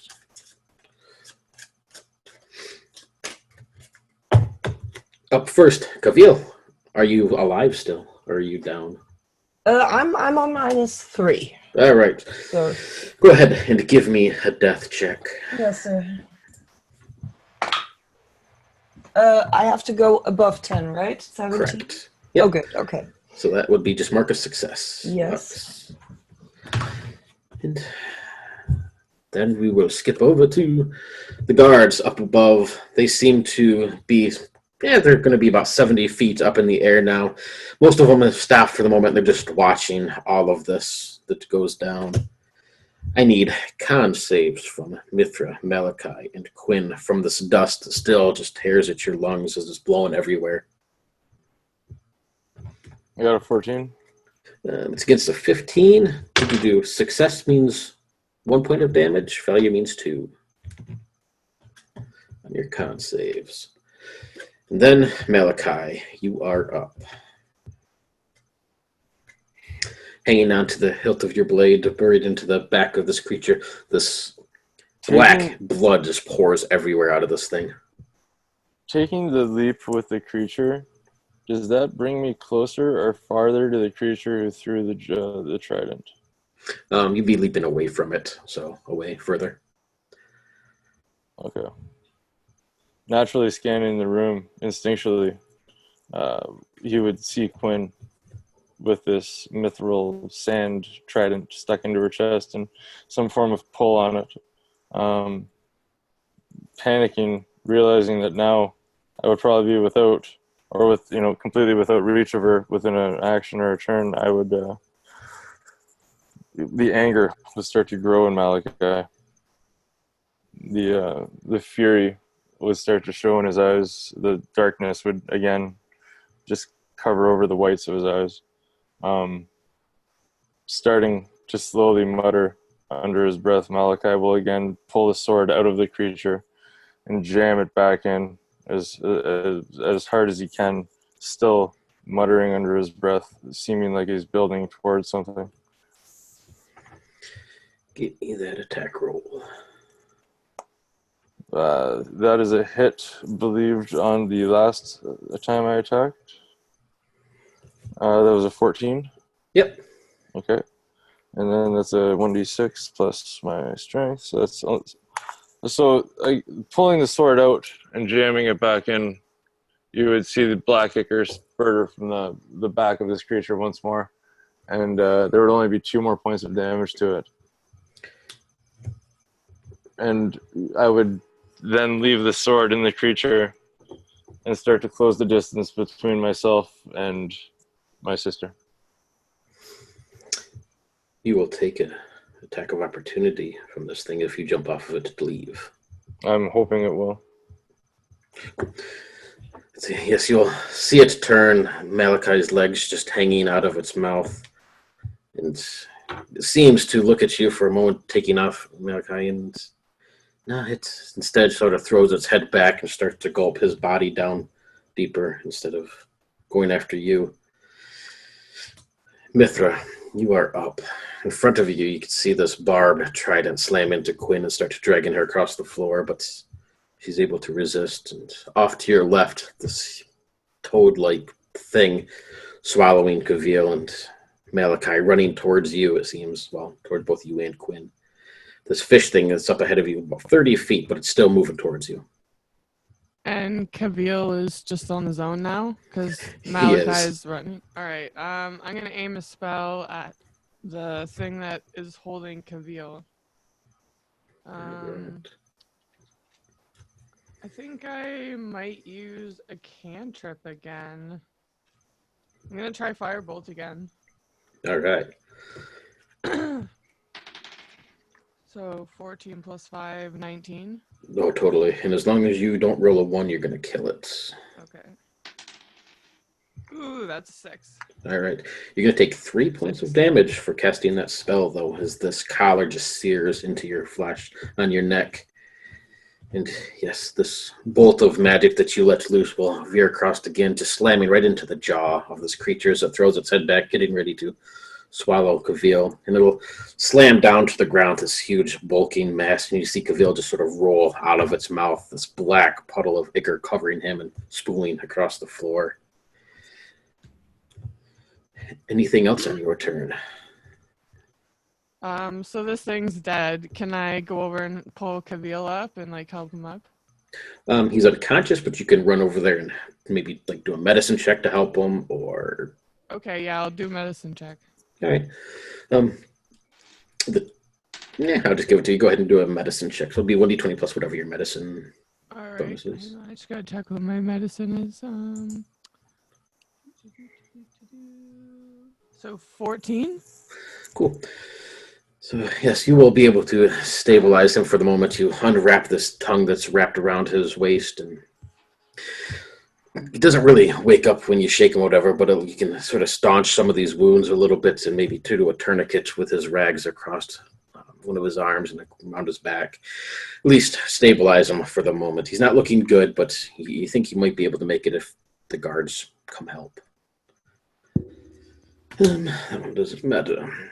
So across the way, Quinn, you'll see your brother starts running towards you, and behind you, this drow that seems interested in being your friend take off to go help the other man in the maw of this thing. Up ahead, this creature again moves forward, and it will come right up to you as it reaches out and starts stabbing at you with its trident. 11, 13.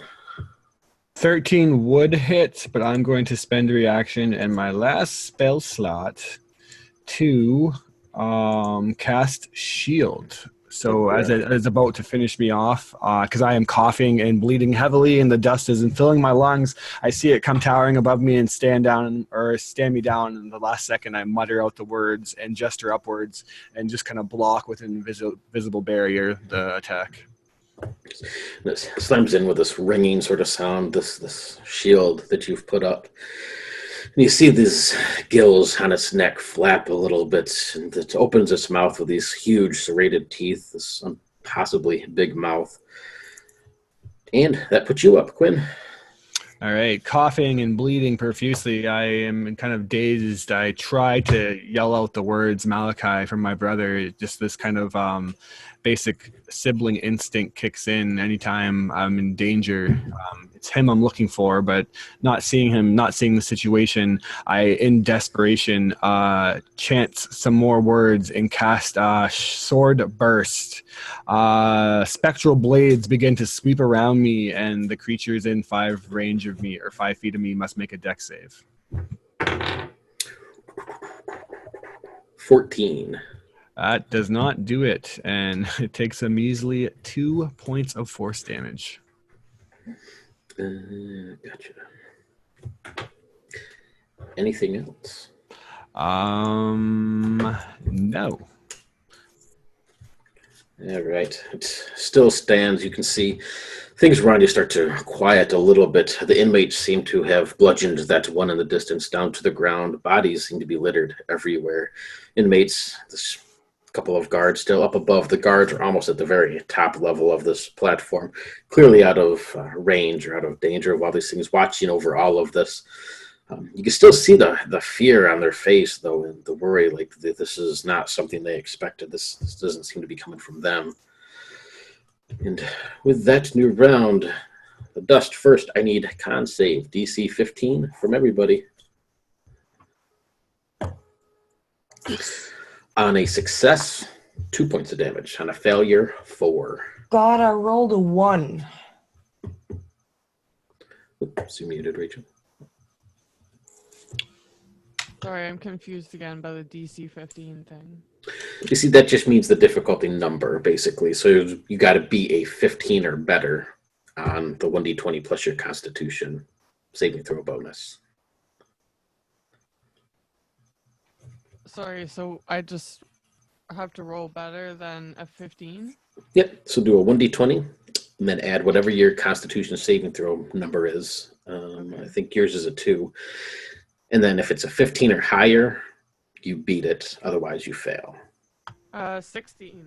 All right, so you're going to beat us. That means you only take 2 more points of damage instead of 4. All right. I have 1 HP left. Nice. And Malachi, you are up. I was really hoping you were going to say Why that, man. does it say I have a successful death save? I didn't think I had a death save yet. Okay. Or did Oh, just put I it on? know that's my fault. I was just thinking of it because I was talking to Meike about her character, and I was clicked on yours just to visualize it. I guess I don't know why. All right. So as Malachi is running towards his sister, he's already closed the distance. He sees this creature stabbing at her. He kind of sees a small wake of force power come from his sister, and the fury inside him grows. The darkness from his eyes is starting to actually spread to the skin around them. You can see him, his mouth and lips still muttering words under his breath, and as he gets closer to this creature, he starts to slow down. This cruel smile crawls across his face. As he gets up to the creature, he kind of whips his sword at it, doing an attack roll, but it doesn't seem as though his efforts in this sword are really there to hurt. He attacks with a 12. I'm not sure that hits. And these creatures does not. Okay, so basically, as he mutters and his sword flips towards this creature, this smile is across his face, his eyes growing darker and darker. He starts to walk away from the creature, knowing and hoping basically to draw out and attack as he walks past 5 feet from this creature. If it's okay with you, man, what I'm trying to do is I'm trying to set up a reaction. It's an invocation, so that's what the muttering has been about. I'm trying to build towards this, but basically, I'm looking for an attack of the whatever the fucking thing is. I can't think of the name right now. But and the reaction is going to come if he is to strike at me. Gotcha. So you're trying to draw its attack. I'm trying to draw an attack off of it, but it's basically a cocky sword flip, a walk. What are you going to do? Pay attention to me. Gotcha. With that, the creature is up, and it'll stare at you, Quinn, with this shield you've put up. You can see it slams up against it before, and as your brother comes into view, it prepares again once more to sort of lash out at this young girl until it locks eyes, and this mocking, pathetic little human creature. It's bulbous, fishy eyes looking at yours, Malachi. And yeah, it will slash out at you then if you're trying to draw its ire. Yeah, so basically just the power is starting to well up. The necklace around Malachi's neck is literally colored with the burning that it's imposing on him for using this much magic. But if the creature is to strike at me, I'm gonna use my reaction of Hellish Rebuke. So obviously it gets to damage first, but I'm hoping since I set up the reaction will be able to fire off before I'm killed. Yep, it'll go off before the damage you take, so yep. Okay. And what's the Hellish Rebuke damage? The Hellish Rebuke is takes 2d10 fire damage. If it has a dex save pass, then it only takes half, but if it fails, it takes full. Okay, it failed, so go ahead and roll that damage. Okay, so that's 2d10. Make sure I have my d10, because last time I'm fucking an idiot. There we go.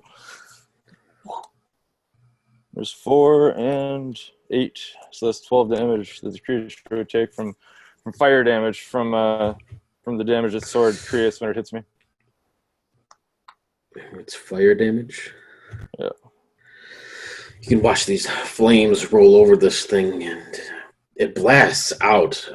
It's a lot more powerful than you ever remember it ever being before, Meike. And it washes over this creature, and it still stands there after the flames wash over. You can see that it has resisted some of this damage, but it's still huge pox and scorch marks and flesh, and the whole area just smells like burnt, rotting fish. And it'll stumble forward a little bit, dropping down to a knee, but it is still alive, barely. And with that, you will take 2 points of damage for casting that spell. And Malachi will fall to the ground limp, the last of his energy depleted. Nice. Quinn, you are up. Still Watch alive it. after Malachi Hellish rebukes it? Yep, just barely. All right, seeing it go down then. Fuck, I have only really shitty cantrips. Is there like a weapon or something I can pick up and swing? I'd say there'd be a pickaxe around, but the sword is still back in the body of the frog. All right. Then I'll have to put the fate in the die and sword burst again, and I'm just gonna envision it as my brother goes down, that the spectral storm swirling around me just grows in a fury, and hopefully it'll fail its dex saving throw. That is a nat 1, so I'm going to assume it does. Yeah, it does, but I fucking rolled a 1 on the damage dice. It only had 1 left anyway. Hey. So with that, see its body slump forward and sort of falls over the top of the body of your brother. This thick, icky slime ooze across its skin, and this black ichor of blood flowing across your brother's body. And with that, you look around, there's none of these creatures left, and this huge behemoth thing in the distance is down as if... There's currently 9 inmates that you can count that seem to be left alive. Everybody else littered across the floor, 9 counting yourself.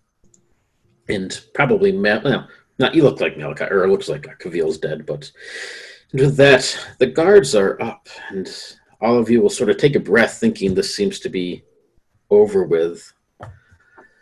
And you look up, Quinn, and you can see them draw back their bow. 3 of them. And they all look down. You see one of them looks at you. And then he turns his attention instead over to this drow in the distance. You see all 3 of them let loose with their arrows. 2 bolts will dig into the side of the dirt next to you, Mithra, and you see 1 bolt slam into the ground, and then a second skip across, a few sparks from the blade on the stone. Look over your shoulder just in time to catch the 3rd bolt right into your shoulder, and take 6 points of damage, Mithra. I am definitely, hang on here. I am -5. Oh, wonderful. And you're left standing there, Quinn. Malachi on the ground. Cavil on the ground. And this So drow... am I considered unconscious? Yep. This drow who seem to be friends, or want to be friends, down. And you see the guards take aim at others. Another inmate goes down. And you're left basically just standing there as they pinprick each of these off. And you'll feel this burning in your chest again as you cough, more blood coming up, and everything around you starts to fade to this deep crimson red color. You can feel the dust clogging at your pores, clogging your sinuses, your nose, burning at your lungs. And you feel a smack on your knees as you fall to your knees, and then the heat of the floor across your body as you fall unconscious. This dust finally making its way. You're not really sure how long it's been. Cavil, you'll open your eyes. You can see you're wrapped in bandages here and there. Your body hurts. You can hear the coughing, this racketing, like somebody has smoker's lung or something. It just shakes their body beside you. You glance over, And you can see Mithra beside you on her own cot, coughing up, blood flecking her pale, grayish skin. She looks barely with it as well. Everybody put yourself at 1 hit point. Across the way, Quinn, you will open your eyes first. You can feel the coolness of your cot. The smell of these. That one, even if we're in the negative? Yep, just put yourself at 1 hit point. Okay. You can feel the coldness of your cot, the smell of your unwashed sheets, Quinn. You can hear the heavy breathing of your brother as he's on the opposite side of the cell. And you glance over, it's barely a blur, barely a smear of darkness against the cobblestone walls. And all of you will awake. Kavil, you are in cell with Mithra, and Quinn, you are in cell with Malachi. Malachi and Mithra, and actually Quinn as well, none of you will have your collar on at the moment.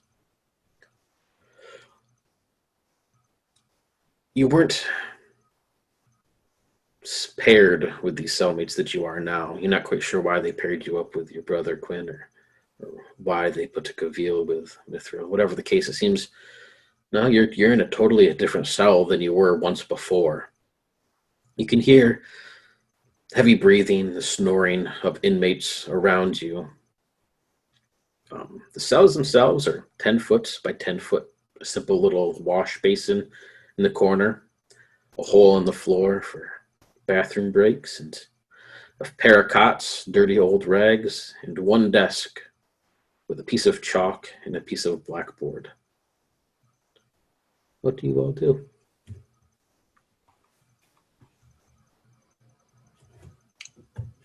Malachi would roll over where he lays, face the wall, ashamed and disappointed in himself, and just wait.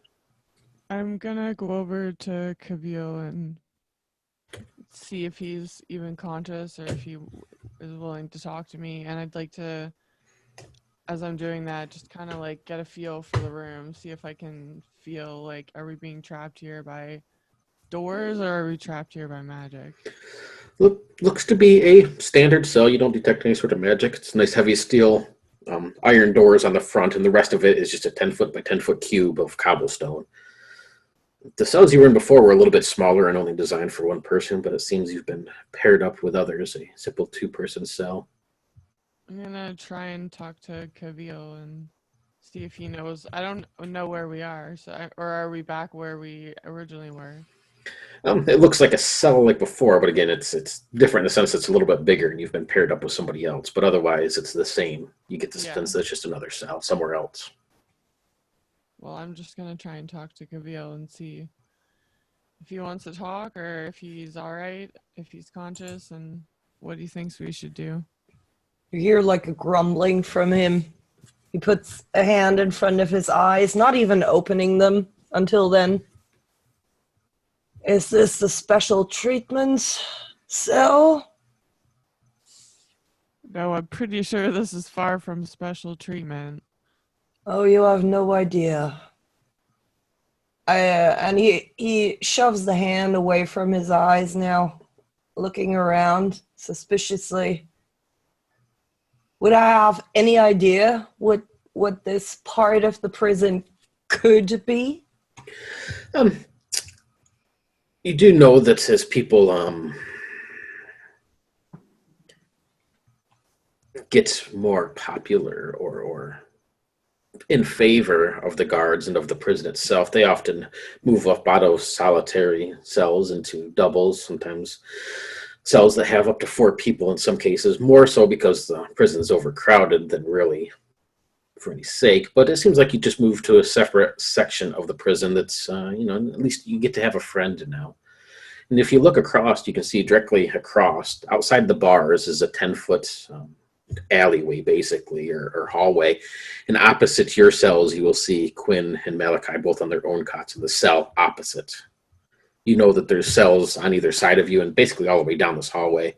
If it's anything like the others, most of the cell blocks are 2 stories, both have cells, and there are 40 cells long. So total of 80 cells in each block.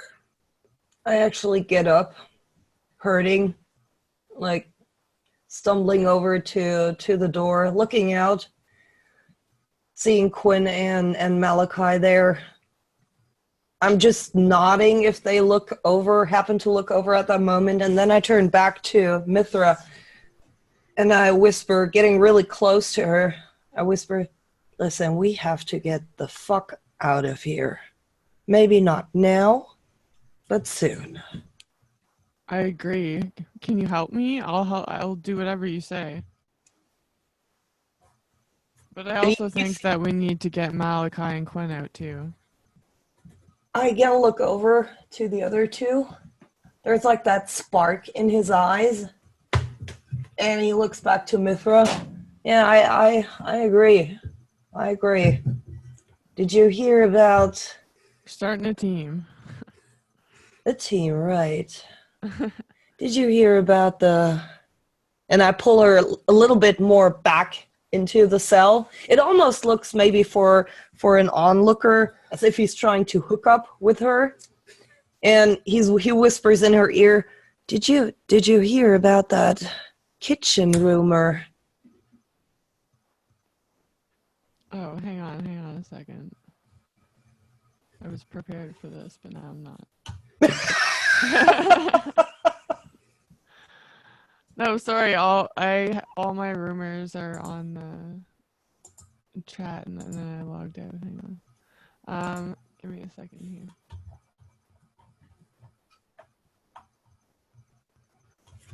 While she's looking it up, can I just say that when I realized that Malachi awoke and turned his back to me, I'll kind of walk over and then push myself up on the bed that he's laying on, kind of pushing my back against his.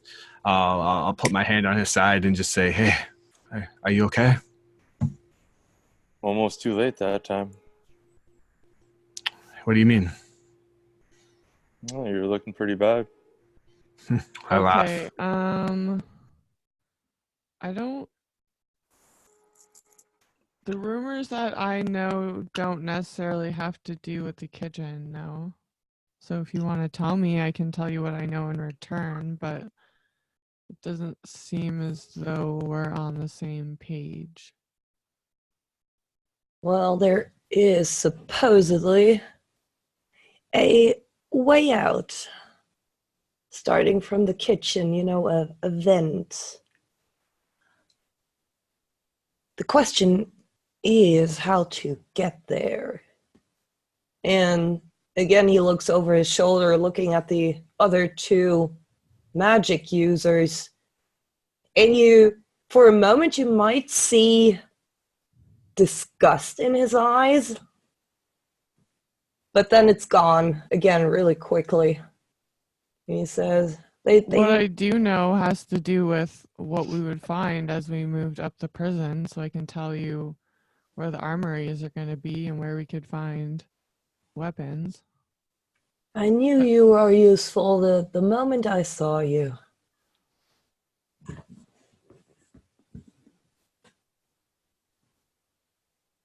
I'm not sure at this point how much I want to reveal, because I really don't know if I trust you or not yet.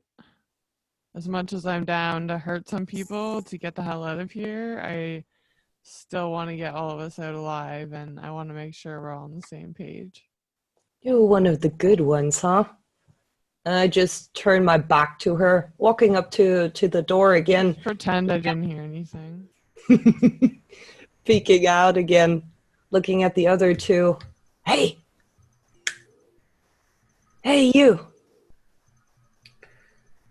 Right beside your cell, Kabil. Get this out sort of off to your left.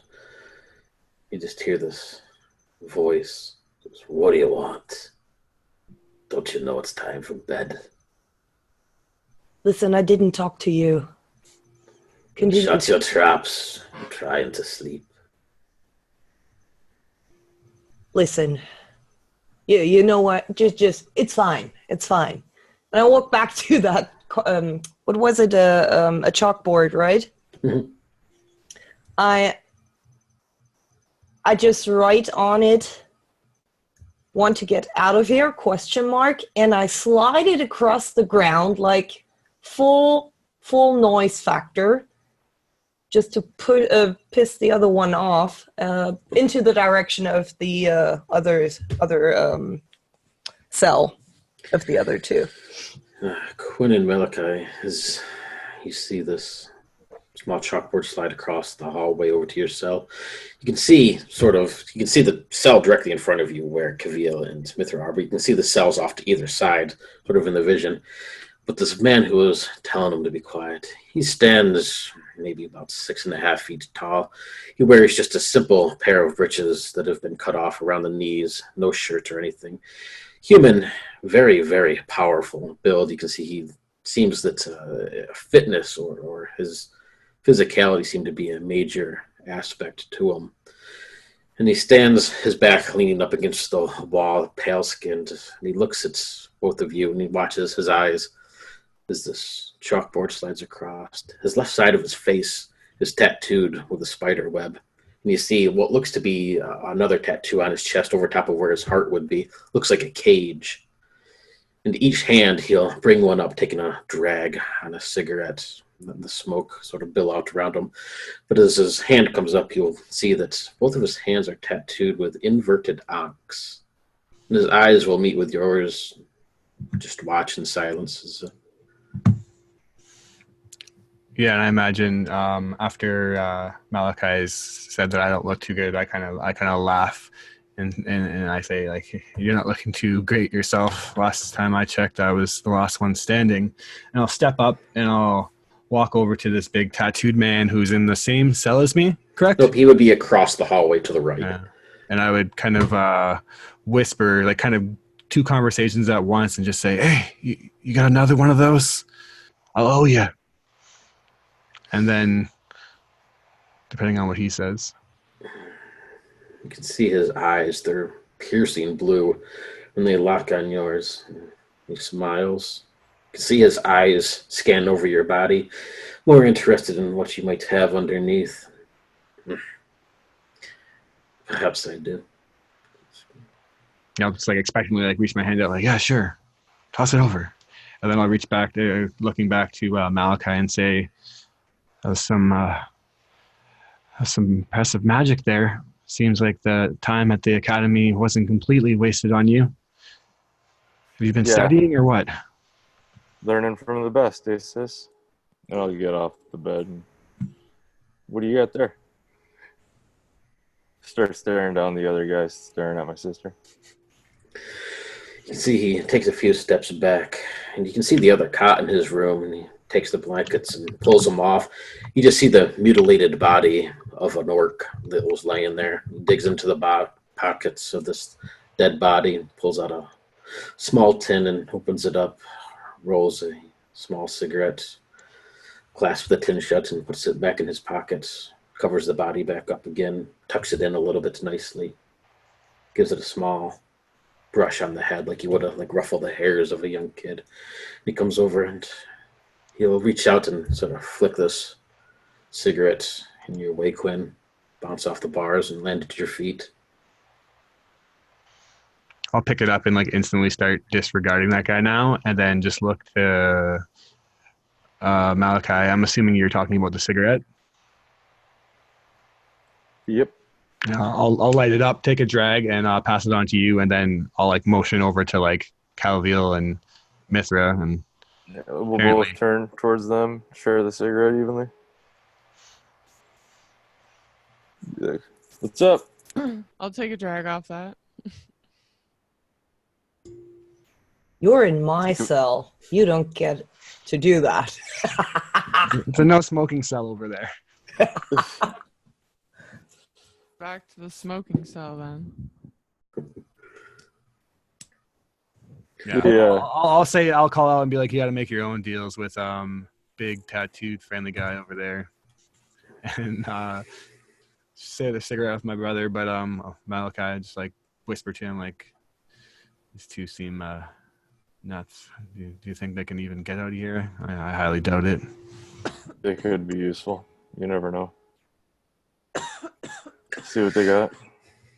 This guy leans his back against the wall, one foot propped up, takes another drag as he's watching. Sudeikis. You fellows looking to get out of here? I look over at him. Is he only talking to one person? Doesn't seem to really be talking to anybody specifically. Just basically chiming in to your own conversation. Is he saying Can that I he's just- Sudeikis? Yes. You want to elaborate on that? Hmm. I kind of figure he was like maybe not all together there. I just want him to continue talking. Been here long enough. I know a good many things. Anything can come with the right price. Good job, Quinn. Then why is he still here? And I'll call over and say, what is being in a nasty feud with the, I'm gonna bomb this, but or no, the River Styx Hellions. I don't really see how that can benefit us. Sudeikis, aren't you the Bloodfang gang leader? Looks like you're not leading your gang too well from over there.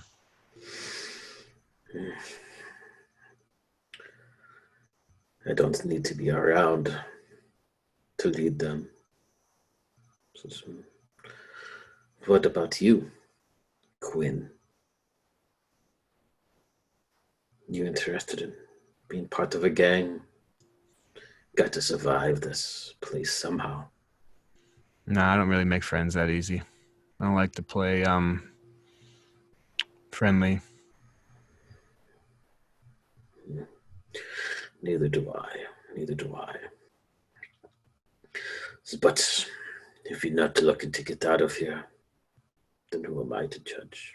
And he'll just put his cigarette back up and stare across the hall at both of you, listening. I listened to the conversation. I now lean against the wall, basically the wall to his cell, and I say, I can play nice. I would actually consider taking you with me. But there is a price, as you said. You take me with you. Says no. Certainly. I know a way out. Do you? Perhaps. Well, perhaps I know one as well, and perhaps mine is better. I doubt it. Instead, what if I took you with me? I mean, strength over strength, right? Clearly one of us is better than the other. What is this? Amadeus tattoos. He's nothing but a pathetic fly. What's his tattoos again? Can I make a history / arcana? And You could do a religion, you could do arcana, you could do history. I'll go history.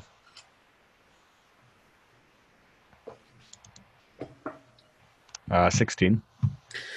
You'll see the spider web on the side of his face doesn't really seem to be anything specific. Just a simple jailhouse tattoo. Same with this cage over top of his heart area.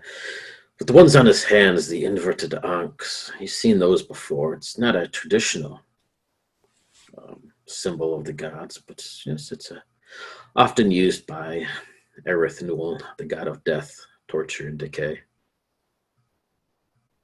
That was, what was the name, sorry? Erythnul. Erythnul. Erythnul. All right. So, Crane, what is this? We join your little clown posse and you magically free us from this fucking unescapable prison? Is that what I'm supposed to believe? No. You don't join us. I choose who joins us. And well, I see nothing promising in any of you, but I find it entertaining. I find it fun to watch people die in their attempts. I'll lift my eyebrows. I'll look at the other cell to Quinn and Malachi. They see him, I don't. So you're in an advantage here. Yeah, Kavil and Mithra, you guys can't see him. You can just hear him on sort of Yeah. cello to your left.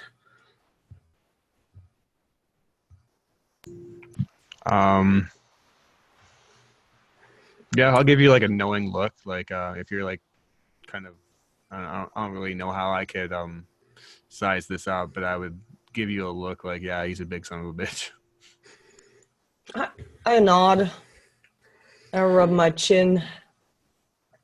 And he'll just stand there. You can see he's more interested in just listening to what you all say, not really caring otherwise.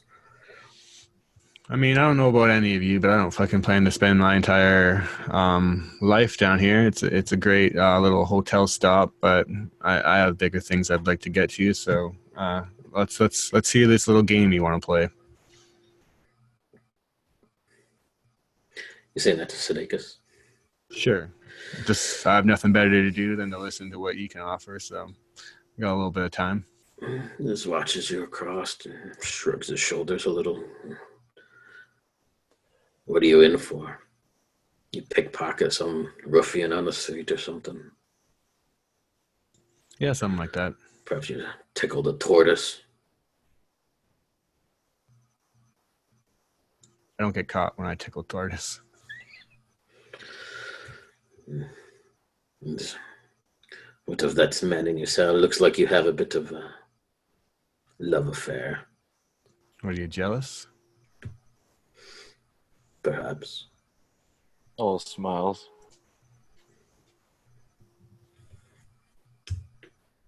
Just go ahead.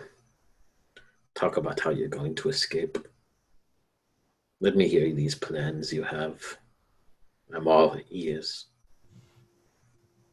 Didn't you have that masterful plan? Not a plan, but I know things. But Oh, I I don't know give them freely. I'm quite curious on what kind of asinine things you're up to. I mean, with the right information, I could get out of this joint and the rest of you could be dead. I'm just here to listen. Well, our only problem right at this moment is this door. And I, slap the cell door with one hand. This is a problem, the rest isn't. Isn't that a pity? Yes, it is. I make a mocking sigh. Well, when morning arrives, you'll be out in the leisurely basin, eating your gruel. You won't be in there forever, Kavil. Don't you worry. What is this part of the prison anyway? This is my first visit. I never had a cell partner. Although I can complain about her. And he's sizing Mithra up mockingly. Yeah, she is quite a looker, isn't she? You're in the West Wing. You know, a place they like to put those that are useful. Give it long enough and the warden might give you a better job. Kiss his ass long enough. Yeah, I don't think we're so... We don't need a job, I think. Everybody has a job. Everybody. I could use a job. Well, feel free to stay here. And if you climb the ranks, you never know how far you can get the jobs in this jail, I've heard. Well, that's true. If it's really run by the thieves guilds.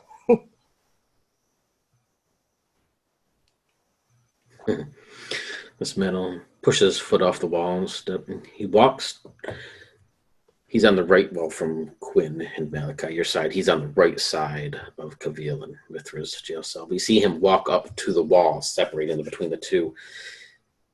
And Kavil and Mithra, you will see this greenish form, almost like a fog, appear in your cell. Quinn and Meike, both of you see this man go rigid, solid as he's standing there, his face up to this wall. And you see what looks to be his same body, but very ghost-like, move right through the wall into their cell. He looks you up and down, Kavil, and his eyes go over, scanning Mithra. You see the sadistic smile sort of spread across his face. Drow. Perhaps you could be useful. I take it that means you're talking to me. He looks around. I don't see any other dirty little elves. All right. I guess if that's the way you want to start the conversation, what's up? Not a thing. Just looking at the new rubble. He'll walk past you, and this cold breeze seems to emanate from his body. What is it that you think I can help you with here?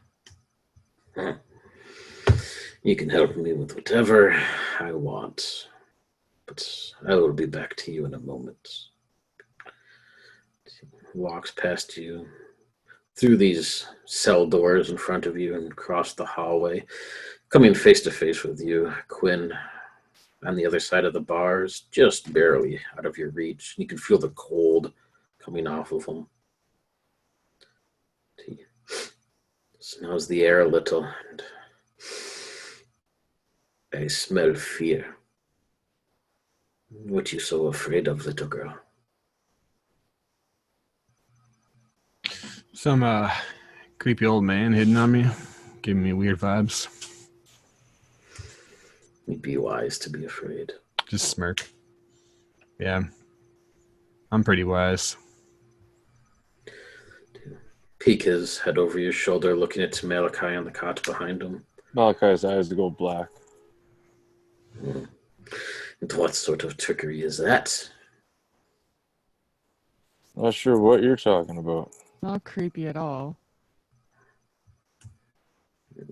You know, the last man who gave me the stink eye ended up with his body stuffed down the bayou.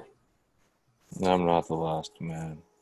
Yeah, well, under my breath, I'm going to say I'm real close to giving you a stink eye.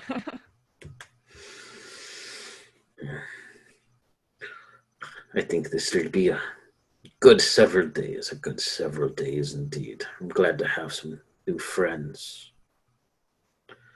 You see this ghosty apparition start making its way Oh, does across. that mean I'm your friend too? You're whatever I want you to be, honey. Oh no, you said we were friends. He'll stop and offer you this wide smile. You actually see he's given without the tattoos covering his face and the scars covering his body. He probably was quite a handsome man back in his day. He looks to be maybe in his mid-30s, quite well fit though. He just offers this wide smile at you, Mithra. Sort of gives you a salute as this apparitionist-like form goes back to his cell. You'll see his body shake a few times, Quinn and Malachi, and he shakes his head, turns and looks at both of you before heading to his cot and creaking under the weight of his body as he sits down on it. I will see you all in the morning. Sweet dreams.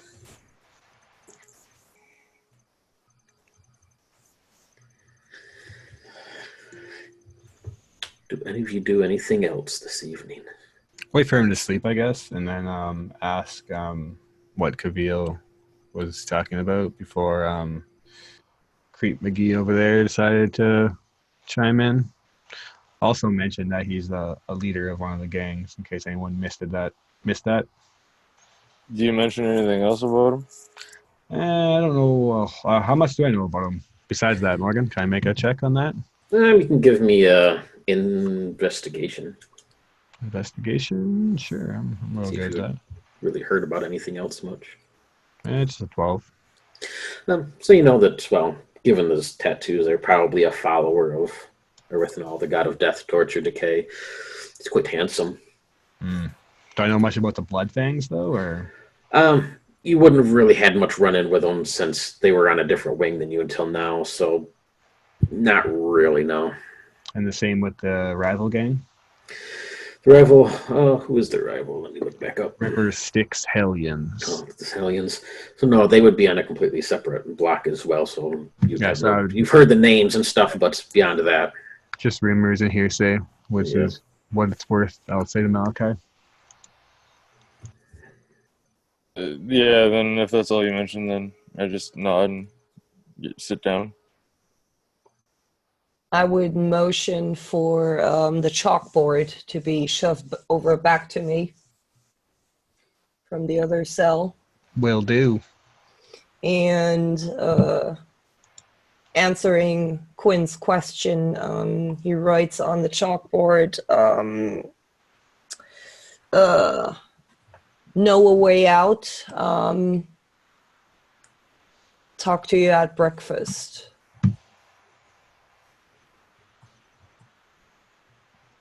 I'll nod and then give my brother like a questionable look, like not very much hope instilled, but we don't really have anything better to do than be here.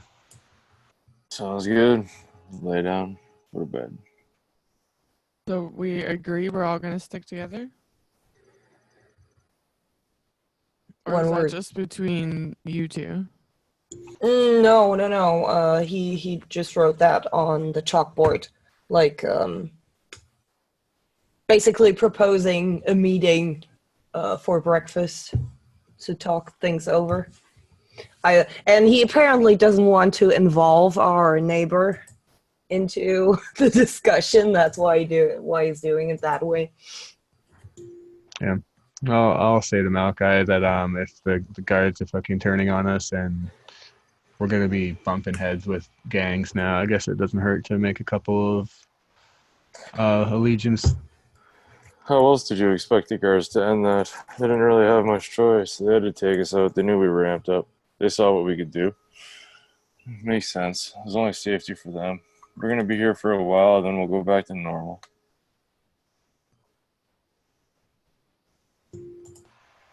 Yeah. I agree. I feel like you guys, I think we made the right choice. Take your word for it, although I don't know how much longer I want to stay down here.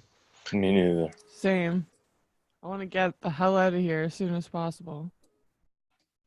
She talking to us? Yeah. And then I'll say, well, hopefully her little friend over there can give us something useful. I'll just be surprised with the accuracy of the hearing of the droid. Like, I don't really know much about Dark Elves, so I'm like, wow, she can actually hear us. Sorry, maybe I just assumed because I can hear so well that you were talking to me. But yes, I can hear everything you're saying. I mean, I don't want that to freak you out or anything. It's just kind of the way it is. Who? Had no idea. That's awesome. It could come in handy one day.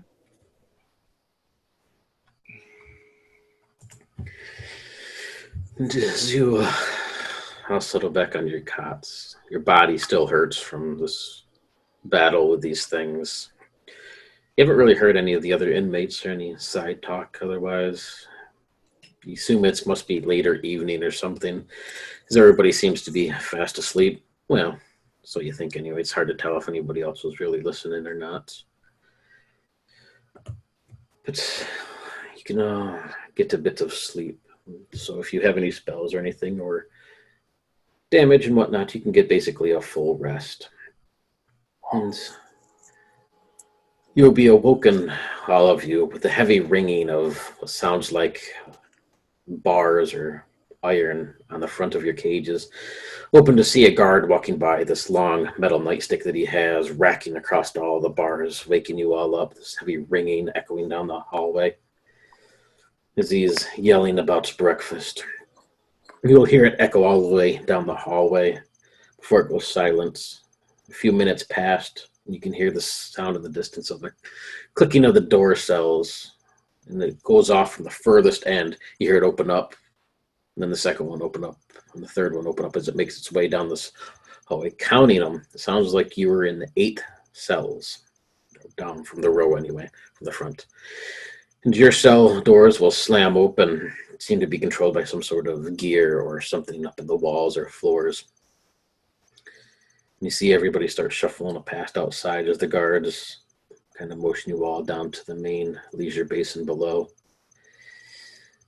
From your time here, you've known that it goes by blocks. So what's morning for the Eastern Bloc is more like lunchtime for the Western Bloc, and is more like evening or dinner time for the Northern Bloc. You haven't heard of a Southern Bloc, only the East, West, and North.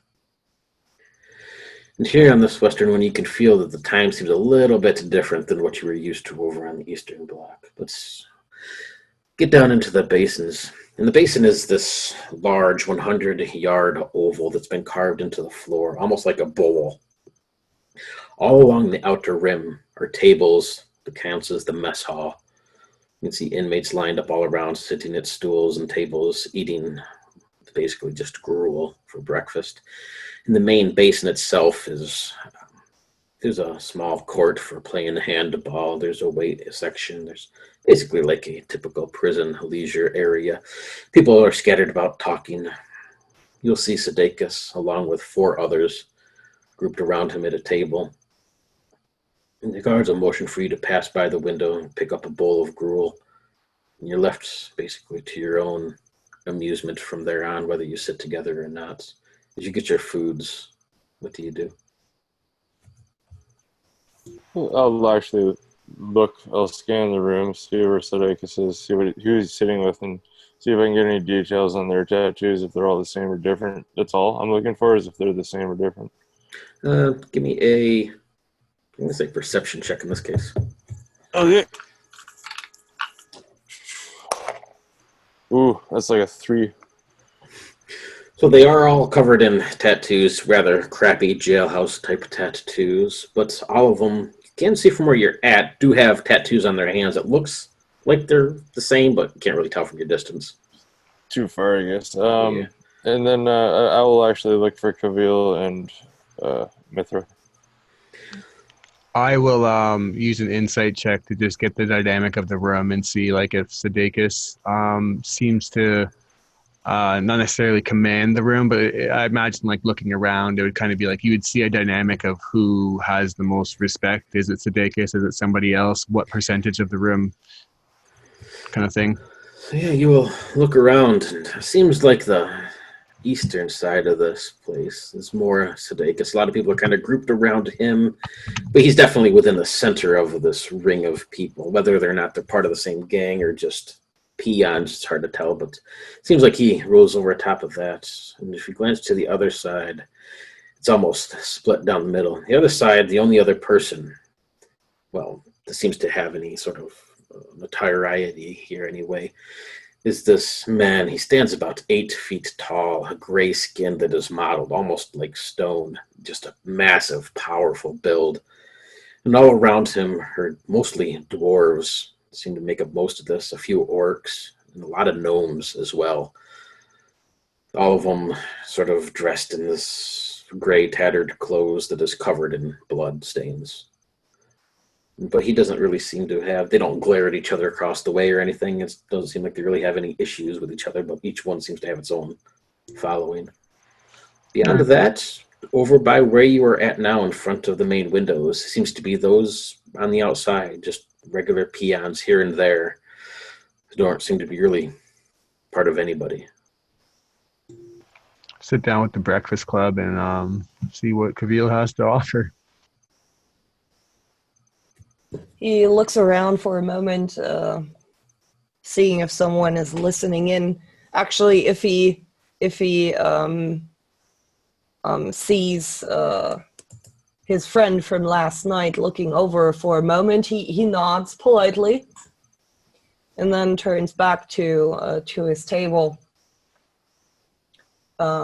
saying, "Well, I think we're on the same page here. We don't want to stay here for much longer, especially now that they put us into this, I would like to call it special treatment.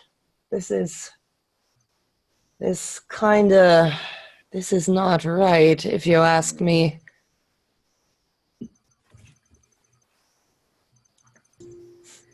Yeah, I'd say, well, the food's pretty fucking great, but I guess the overall experience is lackluster, to say the least, kind of sarcastically. To say the least. I heard about a possible, let's call it escape route, which will originate from the kitchen, if we find the kitchen.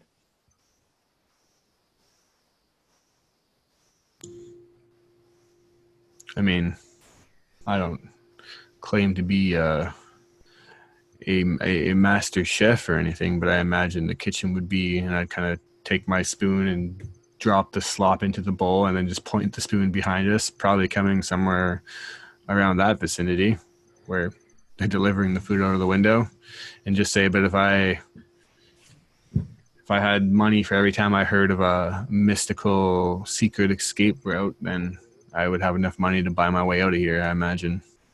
How do you know that this has any weight to it? How do you know that this isn't just someone's pipe dream? I lean back and I haven't even touched my terrible food. Just raising an eyebrow. Better idea? Well, walking into a blind hearsay and risking everything is not necessarily, I'm going to say, a better idea than doing nothing, but I need a little more than that. I'm going to start looking at Quinn. Like, I'm definitely talking to Quinn, but I'll be saying, what if one of us actually gets a job in the kitchen, scopes it out, maybe plays out the rumor that Kavil has heard, and then gets back to the rest of us? Maybe we can go from there. Plan this, maybe not do anything immediate without thinking. I shrug and nod in approval, actually. Ruffle Malachi's hair and say, hey, that's my brother coming up with a better idea. And I'll look at Mithra. So, how good of a cook are you? And he seems to be actually really serious. Well, it depends on what we have, but I mean, I'm a pretty good cook, depending on what I have at my disposal. Insight check. You will all, Nitran, imagine your voices are somewhat hushed, but you will see one of the sentinels walking your way. This one looks to be maybe a half-orc, or at least has some sort of bestial humanoid in him. As he walks towards your table, he has a small clipboard in his hands. He'll slam it down on the table. It has your names on it, and then it has columns. He looks over and sort of slides this clipboard over in front of you, Malachi, knocking your gruel over across the floor. Whoops. Taps the clipboard. You, pick a job. You look down at this clipboard in front of you, Malachi. It shows simple little check boxes. 1 is under laundry. 2 is under kitchen. 3, janitorial. And 4, maintenance. Pick a job. I'll look up to Kavil and be like, I'm just not suited for it, and I'll check off maintenance. With that, he takes his small piece of chalk and scribbles out maintenance for the rest of you. He'll slide it over to you and Mithra. You, pick a job. What were the options again? Laundry, kitchen, janitorial.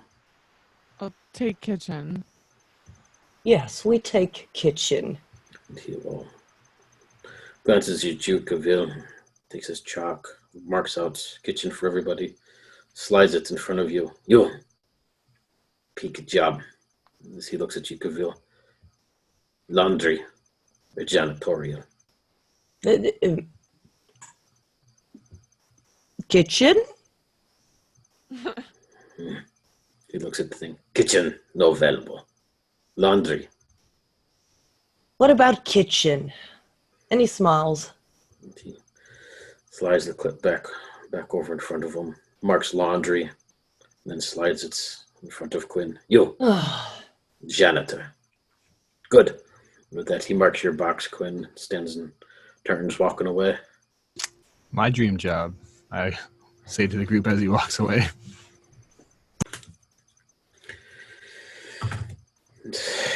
Next few moments pass as you consider your jobs. Take note of those on your sheet because that'll be important.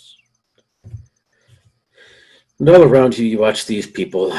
Some of them seem to get up from their tables, put their bowls over on the counter, and start shuffling down, sort of starting to form groups, 4 distinct groups, getting ready to head out.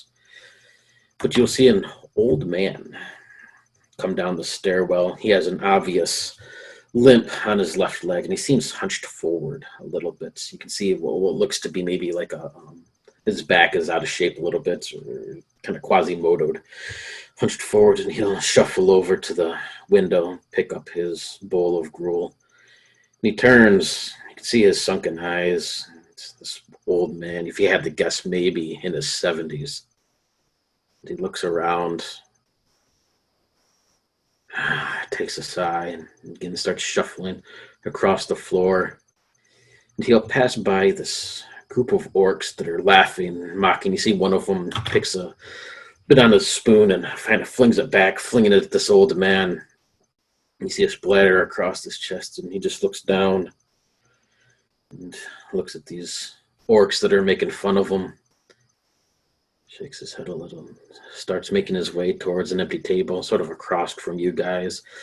But as he passes by these 5 orcs at this table, you see the one that he's closest to scoot his chair out just at the last second, catching this old man's foot. And you see him crash hard into the ground, and his lungs gasp out as if he's knocked the wind from him, and he hits the ground hard. You can hear almost the cracking of his old bones, his bowl of gruel going skidding across the floor. This other orc stands up just laughing. Go ahead, Meike. Malachi gets up immediately to help him. And even picks up his bowl of gruel to offer the old man if I can get to him. As you stand up, you see the other orc reach down, grab up this man's piece of bread, and shove it into his mouth. But as you stand up and take a step forward to help him up, you can see he looks up at you, and this almost thankful look in his eyes as he takes your hand that you offer. But so do all 5 orcs, and they'll all stand up and sort of start to circle around you a little bit, to Malachi.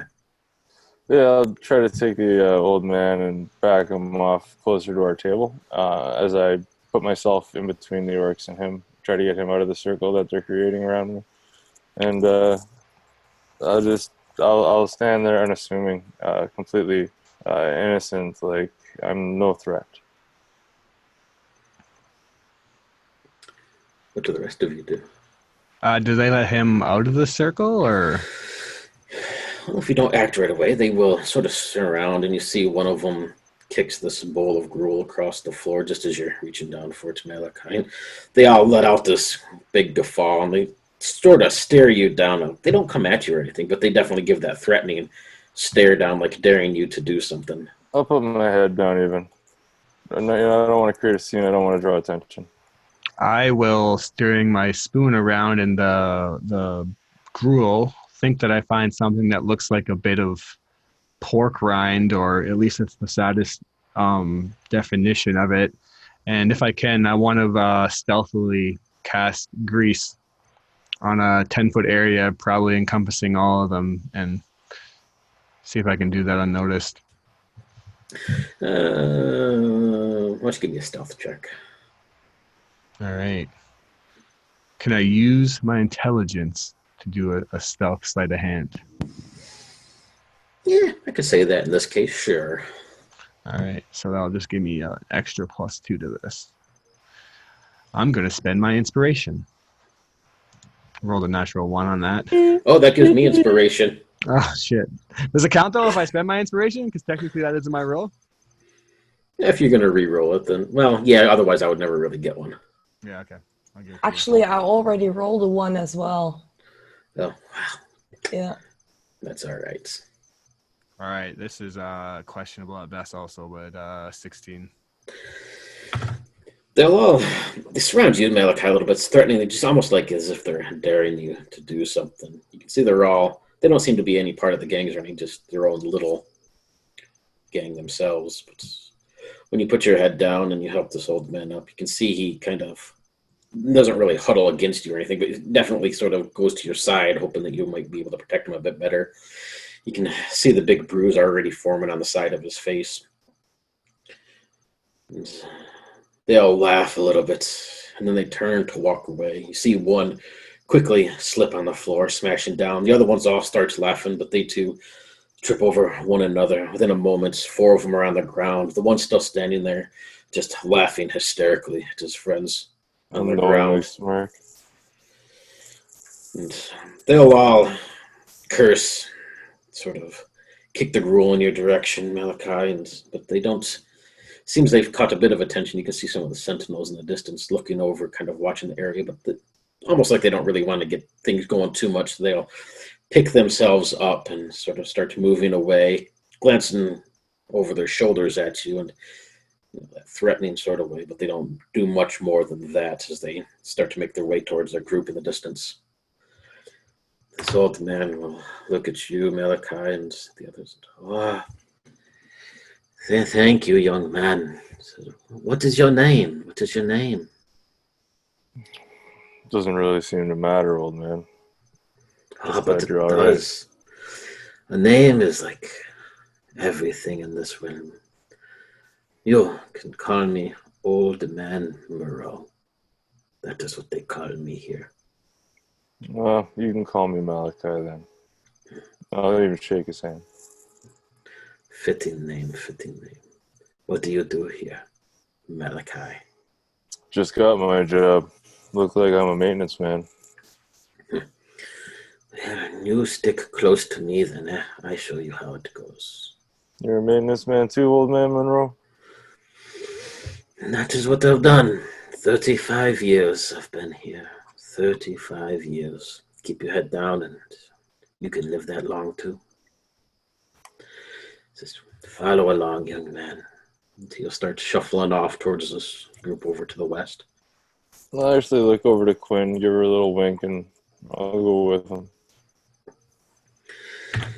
With that, you'll see one of these other sentinels walk over, claps you on the shoulder, Quinn, and sort of shoves you off to the side and says, "You, over there, you janitor." And his eyes will look over at you, Gavil. And you. Yeah, Laundry. washing woman. There, he points. Then he puts his arm around your shoulders, Mithra, and you cook gruel. He starts leading you back towards where this window is and the side door that goes back to what you can guess is the kitchen. As all of you take your place amongst your crew. Why is his arm around me? Basically just forcing you to walk that way. Oh. And with that, I think it is midnight. Yes. So we will leave it there for tonight as you all gather in your groups, getting ready for a day's worth of hard work. Scrubbing toilets, cooking gruel, folding towels and underpants. What a cliffhanger, Quinn, huh? Before throwing the toilets. Cannot